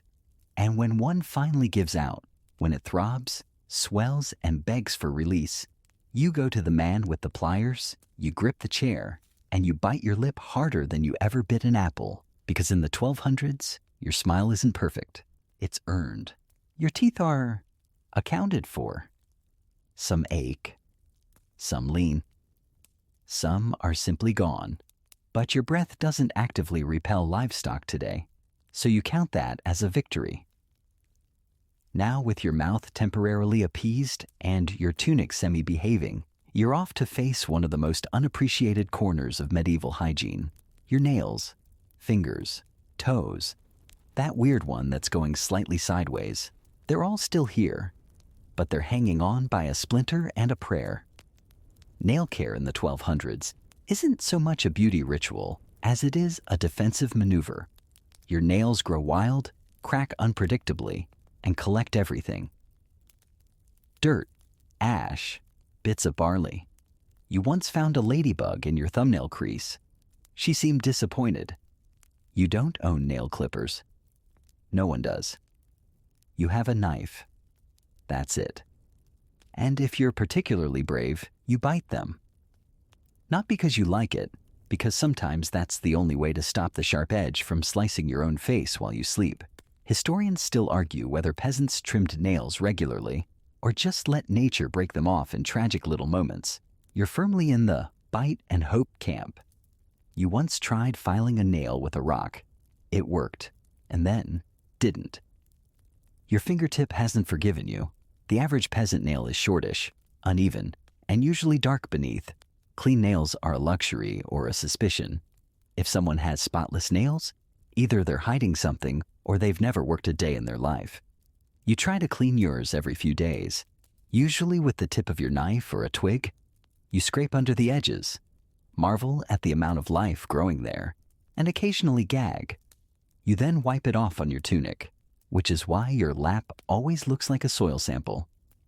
Toenails are a different beast. Thicker, wilder. They curl if you ignore them too long. Sometimes they just disappear into the grime and resurface 3 days later during a bath, like ancient relics re-emerging from the mud. You've heard tales of noblemen with polished fingernails. Apparently, they use pumice stones and soft cloths. One woman was said to have gold-dusted fingertips. You can't imagine it. Your fingernails resemble broken fence planks after a storm. Occasionally, you do try to neaten things up. Trim what you can with a blade. Push back the cuticles with a wooden sliver. Whisper apologies to your own hands like they're old soldiers. You once tried to mimic noble fashion and painted your nails with berry juice. It lasted a day. People thought you'd contracted plague. Let's not even mention the hangnails. Tiny, treacherous, and always inflamed. You pull one once. It bleeds for an hour and swells like a small curse. You tie a cloth around your finger and try to ignore the throbbing, which only makes it more dramatic. Your nails also tell a story. A week's worth of work is etched in those little keratin shields. Soot from the hearth, sap from firewood, ink if you're literate, or got too close to someone who is. Sometimes, if you're lucky, a sliver of fish scale or wild berry stain adds a pop of color. It's practically fashion. And yes, there are folk remedies. Smearing your nails with goose fat to keep them pliable. Soaking fingertips in warm wine to soothe aching joints. Rubbing garlic over cracked nails. That one burns. Not recommended unless you enjoy crying into your soup. You once asked the healer how to fix your split thumbnails. She handed you a paste made of lard, ash, and honey. It sort of worked. Your nails smelled like breakfast for a week. There's no manicure culture in the village, But sometimes during festivals, women might decorate their hands with henna-like pastes, though this is more rumor than routine, passed down from someone's cousin who met a traveler once. You tried it with crushed berries and clay? The color stuck. The itching stuck longer. But still, you take pride. You catch yourself sometimes, rubbing a thumb over your forefinger, feeling the smoothness of a trimmed nail, the clean edge of a scrape-free surface. It's rare. It's satisfying. It's something that feels like control in a world built out of mud and mushrooms. You make an effort. You keep your fingers functional. You fix what cracks, bite what snags, and try not to look too closely when things go black under your big toenail. Because in the 1200s, your nails aren't just decoration. They're tools, weapons, clues, and a diary you can't erase. You've survived your nails, which is saying something. Now you sit outside, blinking into the soft haze of late afternoon sun, and realize something alarming. You smell worse than the pigs. It's not your fault. Hygiene in the 1200s is a game of maintenance, not mastery. But there's one last trick up your grimy sleeve. One final defense in the never-ending war against stench. Perfume. Yes, that sweet, elusive myth, often rumored, rarely encountered, and even more rarely applied properly. For most common folk like yourself, perfume is not so much a liquid as it is an idea, a dream. A hope that somehow a few crushed leaves can stand between you and the reality of your week-old armpit broth. But you try, because you must, because everyone else smells bad too. And if you can just edge slightly above barnyard, you might win a nod of approval, or at least not be chased away by dogs. Let's begin with the basics. Herbs. You reach for your go-to bundle. Dried rosemary, crushed mint, maybe some sage if it hasn't been eaten by goats. You keep it tied with twine, tucked into your belt or your neckline. It's your deflector shield, your aromatic armor. Historians still debate whether medieval peasants used herbs for actual deodorizing or just spiritual protection. Truth is, it's both. You once met a man who swore that lavender tucked behind the ear kept demons away. You tucked some in your sock and didn't get possessed for a whole season. So maybe he was right. You rub the herbs on your wrists, on your neck, under your arms if you're feeling bold. The scent bursts briefly, sharp, fresh, clean. It lasts a glorious 20 minutes before giving way to whatever's fermenting beneath. Then there's smoke. You know a trick? Light a sprig of dried thyme, let it smolder, then wave it around your clothes. The smoke clings, masking the worst of your sweat with a scent of burnt salad. You come out smelling like a roasted forest, but people don't recoil as much. Small win. Sometimes during festivals, you dab yourself with a drop of vinegar infused with herbs. It stings your skin, especially after a long day of sunburn and scratching, but it gives you a momentary edge. Once, you even caught the butcher's daughter leaning closer, possibly to breathe through your shoulder instead of the surrounding air. But still, close enough. And let's not forget the sacred art of carrying scented objects. A little pouch of dried petals, a scrap of cloth soaked in rosewater, once, months ago. You sniff it when life becomes unbearable. You rub it on your sleeves like a potion. Perfume in the noble courts, however, is an entire profession. They have perfumers, actual people who spend their lives crushing flowers, distilling oils, and crafting scents that say, "I own land and will never touch mud." Rose, musk, myrrh, sandalwood, imported, expensive, exotic. You once passed a merchant who smelled like spiced sunlight. You nearly wept. The nobles sent everything. Gloves, hats, letters. Their hair ribbons sometimes reek of imported citrus. You have a potato with ambitions. Still, you do what you can. You crush a handful of basil and rub it on your neck before church. You tuck marjoram into your hatband before market day. You once tried rubbing yourself with mint leaves from the healer's garden. You were chased by bees. It didn't end well. And then there's body smoke. No, not incense, not herbal therapy. Literal smoke from standing near the fire long enough that the wood smoke clings to you like a second soul. You smell like ash and pine. It's strangely comforting. It masks the sweat, and people say you smell hearthly. That's probably a compliment. There are occasional innovations. Some folks create herbal oil blends, usually by accident. You once spilled olive oil into a bucket of crushed thyme and ended up rubbing it on your neck for 3 days. People said you smelled like a salad, but you chose to believe it was working. The church, of course, has opinions. Some monks wear no scent at all, believing it's vain, sinful, even tempting. Others argue that pleasant smells are divine gifts. You once overheard a priest declare, "If God didn't want us to smell good, he wouldn't have made cinnamon." It was a strong theological argument and also made everyone hungry. Perfume is also a status signal. Smelling good doesn't just mean you're clean. It means you have resources, access to spices, oils, rare flowers. It means you have the leisure to care about scent, while others worry about survival. But still, you persist. You gather your herbs. You crush your mint. You fan yourself with smoke. You scrape a bit of scented wax from a candle in the chapel and tuck it into your collar. You don't smell good, but you smell intentional. And that, in the 1200s, is practically luxurious, because in this century, smelling pleasant isn't just a cosmetic choice. It's a radical act of resistance.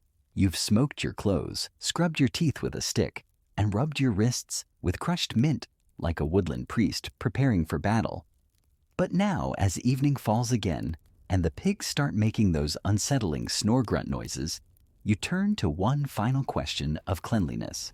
One so rarely discussed, yet universally lived. Where do you actually go? To go. Yes. Toilets, privies, chamber pots, the great unmentionables. Welcome to the very private, very public world of medieval elimination. Let's begin with the short answer. There are no toilets. At least, not like you imagine them. No seats warmed by magic. No ceramic thrones. No scented candles or ambient music. You do your business in the most medieval way possible, wherever it makes sense. If you live in a village, you have options. None of them glamorous. The most common setup is the backyard pit latrine, a hole in the ground, sometimes with wooden planks across the top, sometimes just the hole. It's a communal affair. There's no privacy, no door, no dignity. You squat, you pray. You make uncomfortable eye contact with your neighbor across the fence who's also squatting. You both pretend it's not happening. This is your bond now. Historians still argue whether medieval people were embarrassed about such matters or simply accepted them as facts of life. You lean toward acceptance. After all, when you've spent the day knee-deep in pig mud and your tunic smells like herbal vinegar and despair, modesty becomes negotiable. Now, if it's night or raining or snowing, you use a chamber pot, a ceramic bowl, kept under the bed. If you're too poor for one, you use a bucket. If you're too poor for a bucket, you use your best judgment and a good aim toward the door. In the morning, someone gets the job of emptying the pot. Usually the youngest child. They take it outside and dump it into the designated waste area, a midden if your village has one, or a ditch, or the pig pen, or the unfortunate patch behind the neighbor's shed. And yes, it smells. The whole village smells. You walk around constantly trying to find the direction of the wind before deciding which road to take. In towns and cities, it's worse. The garderobes of castles and towers, those weird little overhangs, drop straight into the moat or the alley. You don't want to be walking beneath one of those when someone's had a lot of stew. Urban dwellers often throw waste out the window. There's usually a shout beforehand, "Gardy-loo," a polite medieval warning that roughly means, "Hey, duck." You've been hit once, you've never trusted balconies since. And then there's toilet paper, or more accurately, the complete lack of it. What do you use? Whatever's available. Straw, leaves, moss, rags. One man swears by goose feathers. You tried it. Once, never again. There's also the left hand. Yes, really. Which is why eating with the left is frowned upon. You wipe with the left, you eat with the right. And you don't confuse the two unless you want to be remembered for all the wrong reasons. Some monasteries and castles have running water systems, believe it or not. Gravity-fed streams that flush, waste away from stone seats perched over drains. It's engineering magic. But you don't live in a castle. You live near a goat that screams when the moon is full. Hygiene, after relieving yourself, is hopeful. You might wash your hands with water, maybe a dab of vinegar if you're feeling fancy. But mostly, you just wipe on your tunic and move on. There are no sinks, no soap, no 10-step skin routines, just the wind and your willingness to pretend it's fine. Children, they go wherever. Literally, you once stepped barefoot into the result of your cousin's breakfast. It was formative. Elders? They sometimes have chairs with holes cut in them. You helped build one for your grandmother. It's oddly regal. Like a throne of bodily honesty. Some folks carry a small cloth for wiping, reusable and rinsed daily.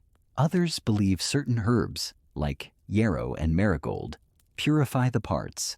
You've tried it. The itch was impressive. You once visited a church with an actual latrine trench built behind it. It smelled like judgment, but it had walls. And sometimes, that's enough. If you're out in the woods, you squat behind a bush, pray no one walks by, or worse, prays behind the same bush. Despite the discomfort, there's something democratic about it all.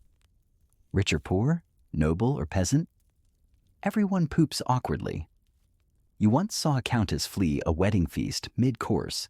She returned with mud on her hem and a new respect for humility. You do your best.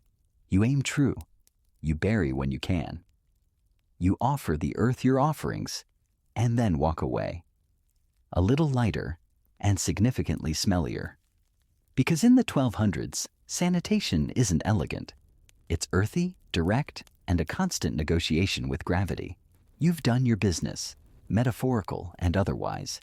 The chamber pot's been emptied, your tunic's mercifully dry, and the goats have stopped judging you, at least for now.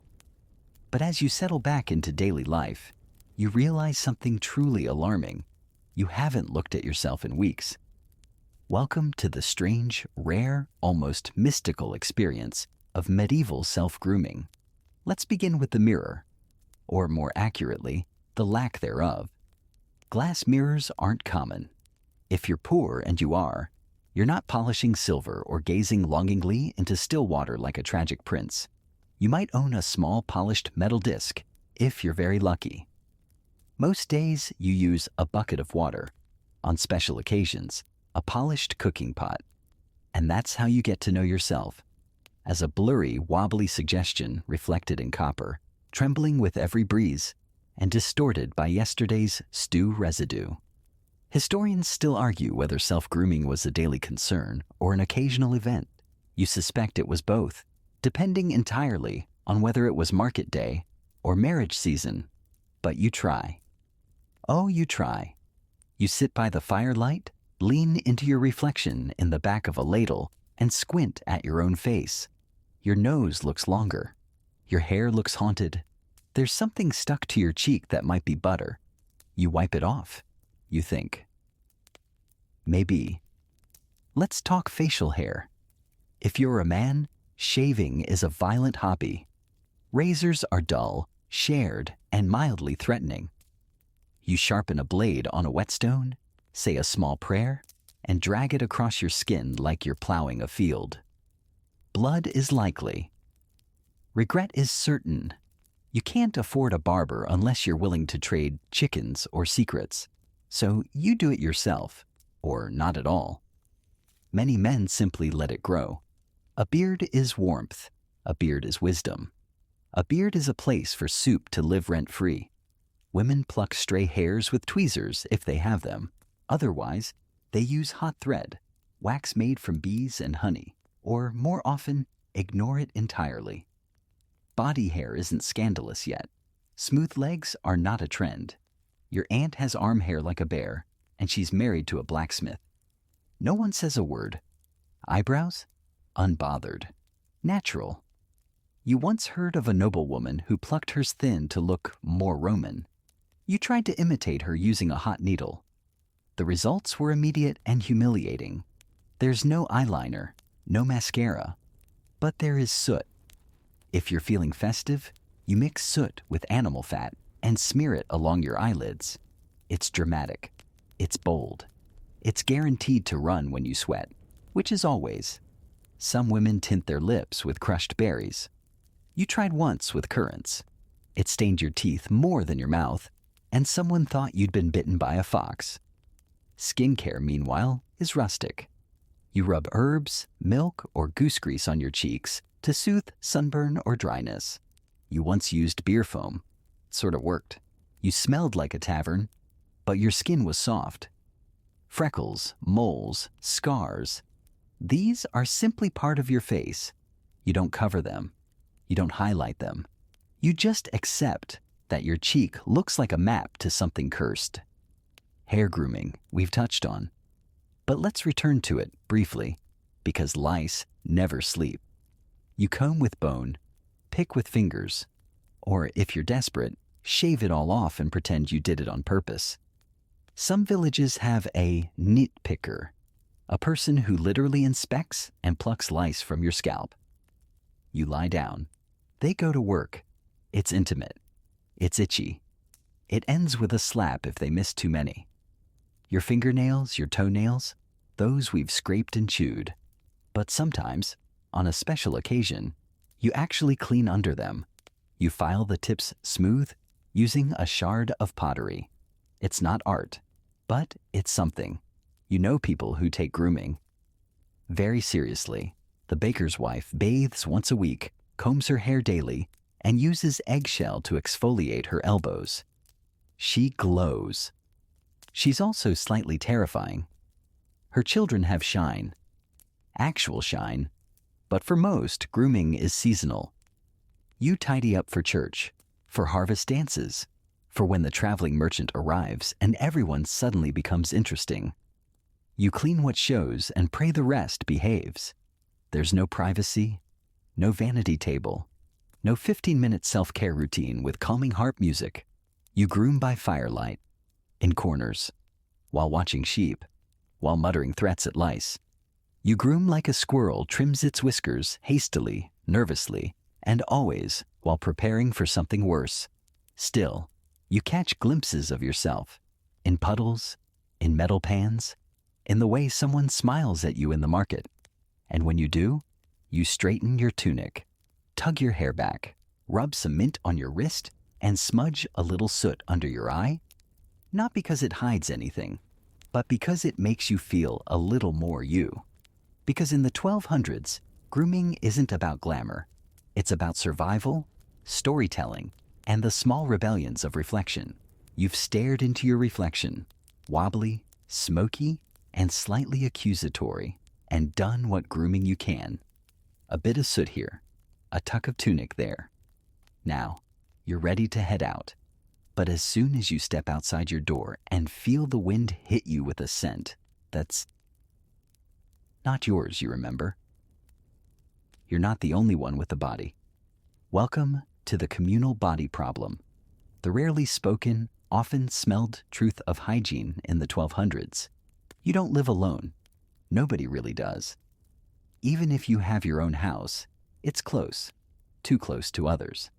And most days, you live cheek by jowl with your entire family, your animals, your neighbor's noise, and everyone's smells. Let's begin with the morning crowd. Your siblings reek of damp straw and adolescent confusion. The baby hasn't bathed in weeks, and now has a crust that might qualify as medieval armor. Your father smells like smoke, sweat, and onions. Your mother? Herbs, milk, and tired. Your uncle has a foot condition that could peel paint. You've never seen him wash. You suspect he may be trying to become one with his boots. Then there's the livestock. Chickens live in the kitchen. Goats live under the bed if it's cold. The pig gets its own corner, which it does not keep clean. You love them. You also sometimes want to throw them into the river and start over. Historians still argue whether medieval peasants saw cleanliness as social responsibility or personal luxury. You believe it was both. People tried. But when you're constantly within 10 feet of everyone you know, you can only do so much. The smell of other people becomes part of your reality. The baker's boy smells like flour and wet dog. The cooper smells like pitch and sweat. The blacksmith smells like burning leather and regret. But you don't notice it after a while. Like background noise, it fades until something changes. Someone washes. That's when it gets weird. You remember when your neighbor boiled water and bathed for her cousin's wedding. She walked into the church smelling like rose hips and marjoram. Everyone turned and stared like she'd grown extra limbs. Clean is suspicious. You yourself have been side-eyed after a bath. Who died? Someone asked. Why are you so shiny? Another whispered. You began to wonder if cleanliness was worth the scrutiny. But that doesn't mean people don't try. During market days, there's a burst of grooming. People brush hay off their tunics. They rub their teeth with herbs. They perfume their hats. You once saw a man wipe his entire face with a rag soaked in vinegar and sage. He smelled like an aggressive salad, but was very proud. Weddings? That's when everyone brings out their best. You scrub your feet, change into your least offensive tunic, and splash water behind your ears like a baptism of optimism. The whole village glows with effort and sweat. Festivals are also peak performance moments. There's a lot of dancing, and body heat becomes a shared commodity. You once spent an entire solstice wedged between two cousins and a sheep. It was transcendent and disgusting. Sometimes a stranger arrives, a traveler, a monk, a merchant. They bring with them a new scent, like pine tar, lemon, or unknowable spices. It's thrilling. You walk behind them just to experience it longer. Once a woman passed you who smelled like cloves and warm dust. You nearly followed her out of the village and into legend. But it's not all fragrant fascination. There are days when someone walks by and the stench stops time. A man with an infection, a woman with rotting teeth and no remaining patience, a child who's been in the same tunic since last autumn. You hold your breath, you make excuses, you consider life as a hermit, and then there's sickness. When someone gets ill, their smell changes. Sharp, sour, wrong. You notice. Everyone notices. People back away. They bring garlic, herbs, prayers, not cures, just smells, to hide what's coming. Because medieval scent is more than social. It's diagnostic. You can tell when something is off. Someone hasn't slept, hasn't eaten, hasn't survived. The nose knows. You learn to listen. You also develop smell hierarchies. You prefer hay over fish, goats over geese, vinegar over feet. Some smells become nostalgic. The scent of baking bread reminds you of harvest. The smell of sheep wool, of safety. The scent of wood smoke, of home. Eventually, you internalize it all. You stop gagging. You start categorizing. You become an olfactory expert by necessity. You can identify a person by their trail. You once followed your cousin's scent through 3 market stalls and a pile of apples. And when you do manage to smell decent, when your herbal pouch is fresh and your tunic has dried in the wind just right, you walk taller. You nod at people. You exude competence. You become someone worth sniffing twice. Because in the 1200s, hygiene isn't just about how you treat yourself. It's about how you endure each other. You're used to it now. The constant scent chorus of humanity and livestock. The daily negotiations of personal space in a world with none. But there's still one gathering, one sacred ceremony of hygiene-adjacent chaos that tests the resolve of even the most seasoned medieval soul. The communal bath. Let's set the scene. A low, timbered building at the edge of town. steam rising from the roof like a holy invitation. Inside, warmth, water, sweat, laughter, arguments, gossip, and a complete and total lack of modesty. You've arrived at the bathhouse. If you live in a village, maybe there's no formal bathhouse, but there might be a river spot, a bend in the stream where people gather, scrub, splash, and pretend not to look. But if you're lucky enough to live near a proper bathhouse, it's the closest thing to a medieval spa. Bathhouses vary, of course. In towns, they're built of timber and stone, often run by families with dedicated days for men and women. Usually, you pay with a coin or barter with eggs or firewood and get access to hot water heated in giant cauldrons, poured into large wooden tubs. And that's where it begins. You undress completely among strangers. If you're shy, you keep on a linen shift. If you're not, well, you let it all flop proudly. Modesty evaporates with the steam. Everyone's seen everything anyway. After the week you've had, you're just happy no one's screaming. Historians still argue whether communal bathing was more about cleanliness, socializing, or low-key matchmaking. Truth is, it was all three. You come to get clean. You stay for the news, the gossip, and the chance to dunk your annoying cousin under warm water. First, the rinse. You pour water over yourself, watching layers of field, flour, and frustration dissolve into the tub. Then comes the scrubbing. You use a linen cloth, maybe with a bit of sand or crushed herbs for texture. If you're fancy, you have a friend scrub your back. If you're lucky, they don't comment on it. Soap? If it's available, it's made from animal fat and ashes, sometimes mixed with lye or herbs. It works.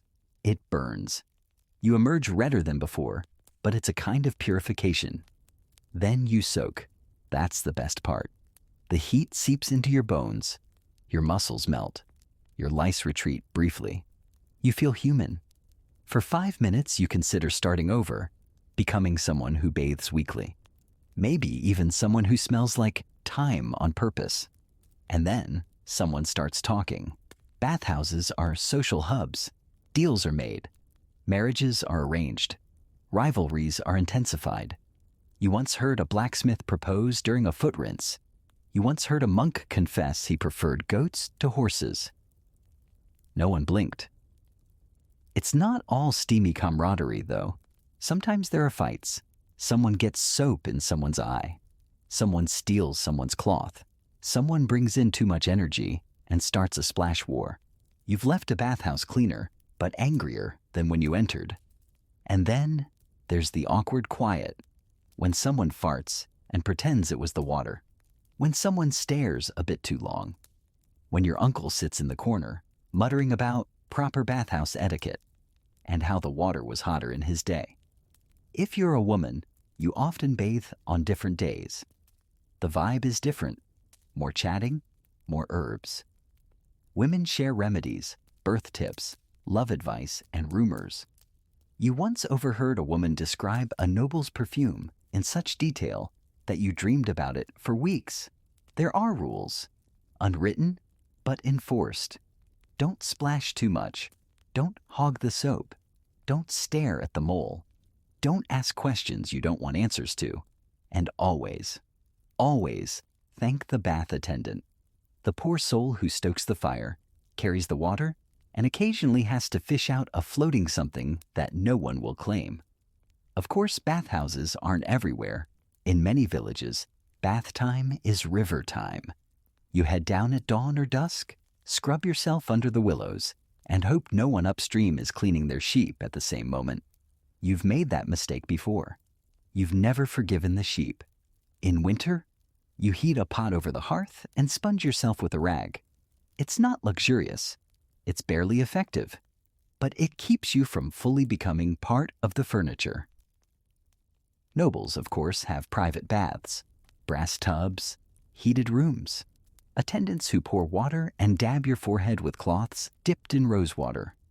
You once peeked through a window at a baroness mid-soak. She had petals in her bath. Petals.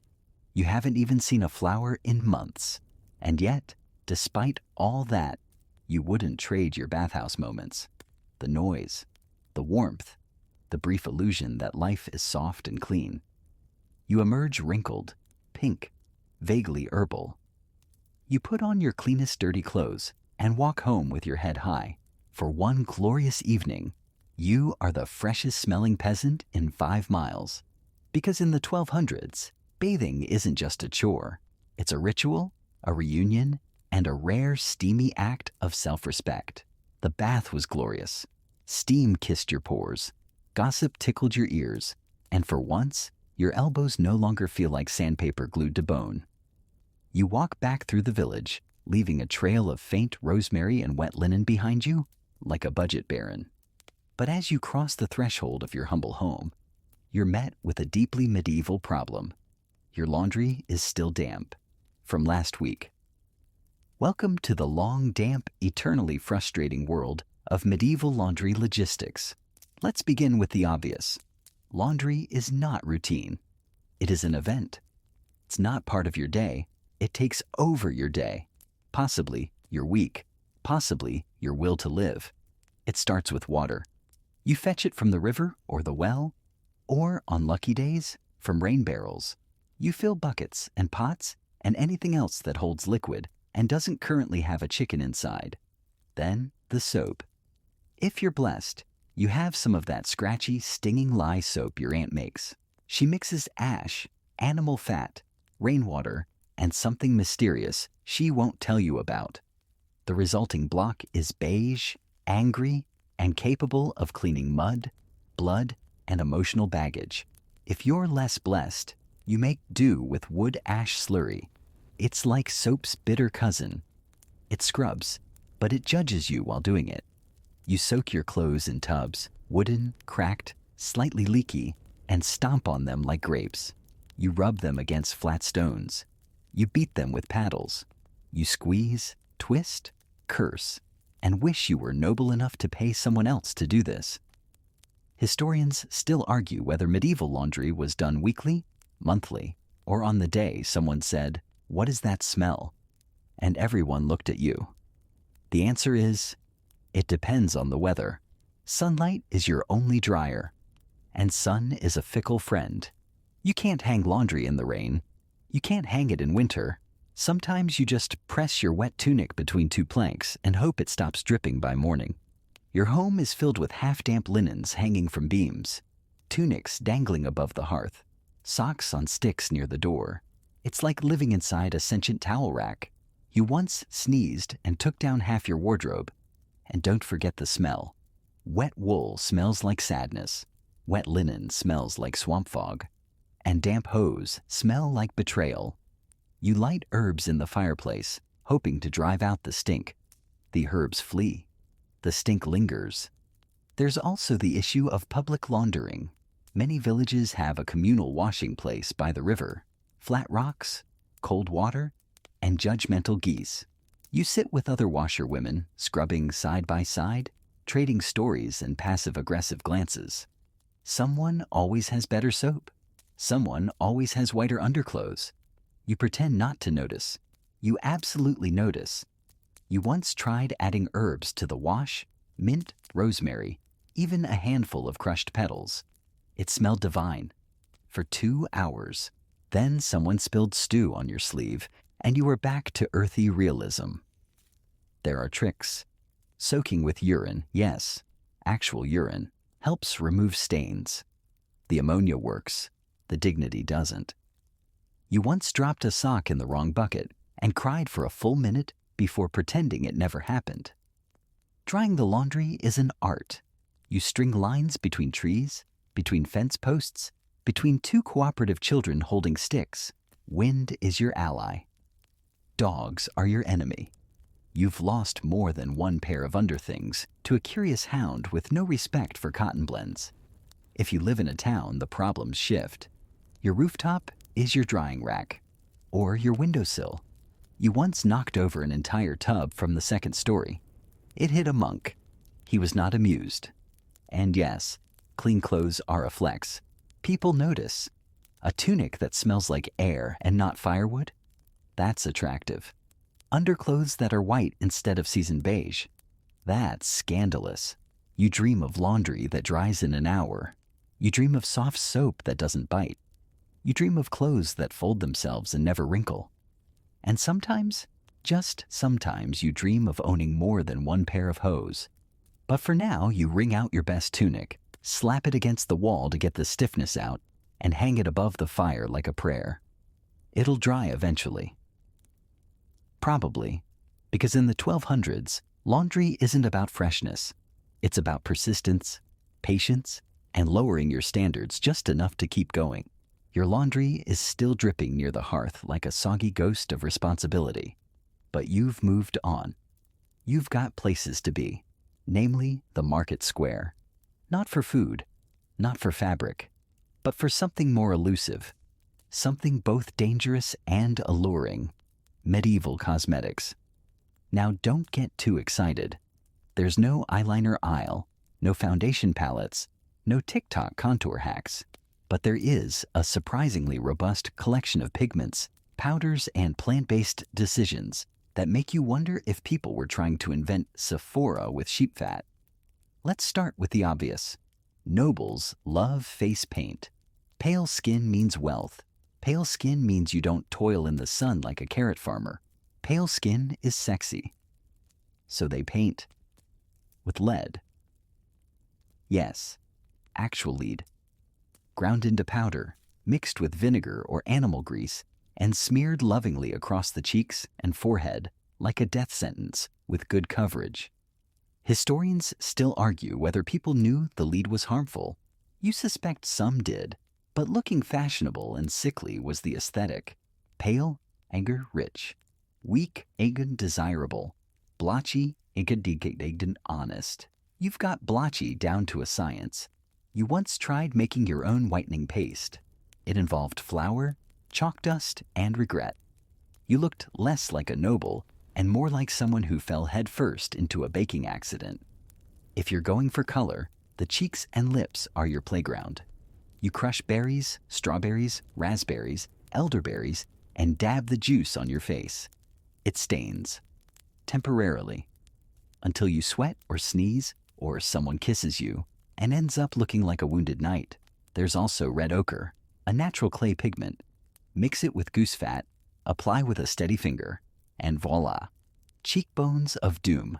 You've seen women at the feast, with lips so red they look like war banners. It's powerful. It's slightly terrifying. Eyes? That's where it gets experimental. Some women darken their lashes with charcoal soot, applied with a stick or the corner of a rag. You've tried this. It immediately ran down your face and made you look like a sad saint statue in the rain. Still, it gave your stare an edge.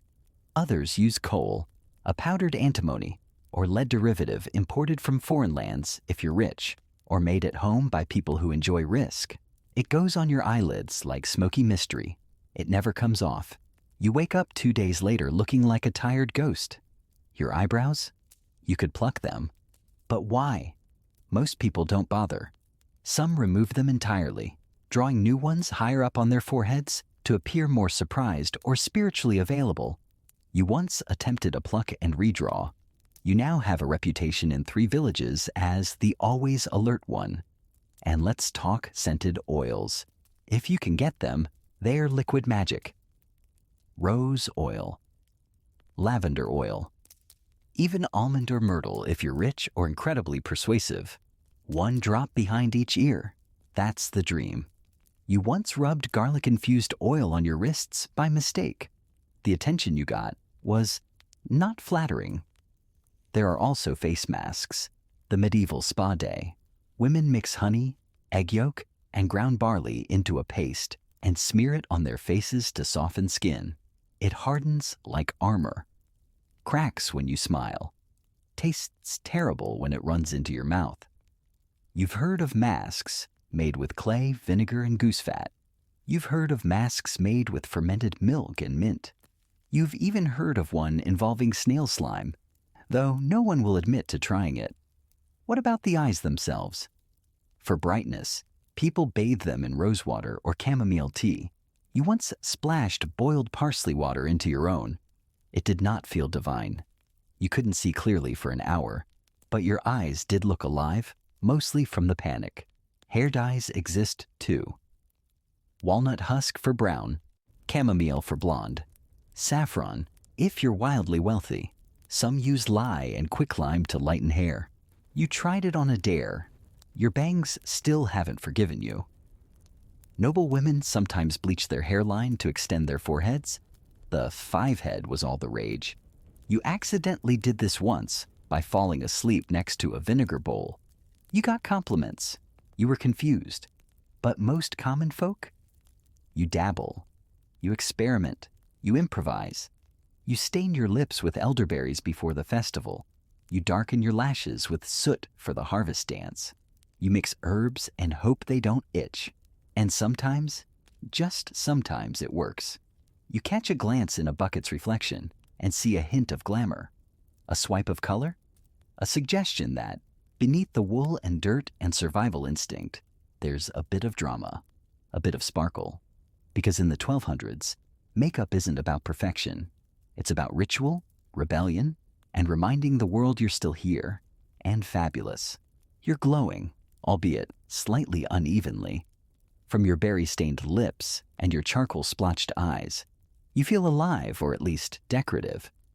But your confidence is short-lived, because as you walk through the village square, the air shifts, and suddenly everyone's looking at the same person. The healer? No, not the cleanest, not the best dressed, but somehow undeniably fresh. Like they know something the rest of you don't.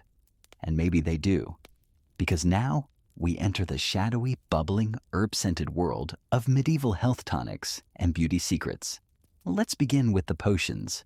The healer, or wise woman, herb witch, plant person, or that strange one with the glowing broth, is your village's closest approximation of a wellness influencer.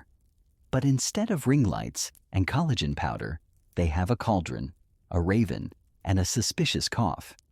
You approach carefully. You speak in low tones. You ask for something to brighten the skin, or a tonic for the breath, or whatever stopped Martha from smelling like turnip despair last week. You're handed a phial of greenish liquid, a bag of dried something, and strict instructions. Take with water at dawn, or midnight, or only on Thursdays when the moon is waning. You nod solemnly and absolutely forget by the time you get home. Historians still debate whether medieval healers were closer to science or sorcery. You believe they were both. Your village healer once cured your cousin's rash and summoned frogs during a thunderstorm. You're not saying the two events were related, but you don't swim near her hut anymore. Common tonics include fennel seed tea for digestion, nettles for hair growth, and elderflower syrup for glow. You once tried a brew of wormwood and honey. It tasted like death trying to be sweet. You felt amazing for 12 minutes, then extremely dizzy for 3 days. There are also vinegar infusions, apple cider, red wine, or plain, stuffed with herbs like thyme, lavender, or sage. You swish them in your mouth for fresh breath. You dab them behind your ears to smell civilized. You sometimes accidentally drink them while half asleep and question your life choices. The healer also deals in salves. Thick, gooey, and usually green. For skin, for wounds, for energy alignment, whatever that means. You apply one to a blister and wake up with your foot slightly numb but strangely invigorated. Then there are the rituals. Not magical, just rhythmic, soothing. You're told to stroke your face with warm stones at sunset, or brush your hair 100 times with a rosemary bundle, or sleep facing north with mint leaves under your pillow and your heart open to the stars. You try them, mostly. Some work. Some make you smell like a salad. One gave you a dream about bees that still haunts you. Your healer also makes poultices, crushed herbs wrapped in cloth, heated and placed on your chest, your face, your knees, wherever needs balance. You once walked around all day with warm chamomile goo tied to your chin. People complimented your glow. No one asked questions. There are spells too, though no one calls them that. just chants. Rhymes? Whispered phrases as you stir the pot, or dab the oil, or comb your hair with a chicken feather. You say them because, well, why not? If beauty is pain, surely a little poetry isn't much worse. And of course, there's food. Beauty starts from the inside out, says your healer, handing you a turnip the size of despair and insisting it will cleanse your liver. You eat it. You regret it. You try again the next day with berries and a smile. You've heard whispers of foreign ingredients, aloe from distant lands, frankincense, myrrh, rare spices and oils that do magical things. But those are for nobles and clergy. You once saw a merchant dab something on his wrists that made him smell like heaven and sin. You briefly considered marriage or theft. But mostly, you work with what you have. You crush herbs. You boil roots. You smear strange pastes on your cheeks and hope for radiance. You try things your grandmother swore by, things your neighbor copied, and things your healer muttered in passing during an eclipse. You experiment. You adapt. You build a strange little routine of self-care that looks like witchcraft, but feels like hope. Because in the 1200s, beauty isn't just surface. It's ritual, folklore, and a fierce act of belief in yourself when the world keeps insisting you're a potato. You've dabbed, brewed, chanted, and glowed, however briefly, under the watchful eye of your village healer. But tonight, as you crawl into your creaky straw-stuffed sleeping space and try to avoid the one spring that jabs you in the spine like it has a vendetta, one truth floats to the top of your thoughts. You are exhausted. Not just sleepy, existentially weary. Your body aches in ways you didn't know existed. Your knees have started narrating their own tragic saga. Your back sounds like a bundle of dry twigs. And your face? Well, it's somewhere under the grime, garlic oil, and that dried elderflower poultice you forgot to remove. So, let's talk about the most luxurious, elusive, and secretly rebellious act of medieval hygiene. Sleep.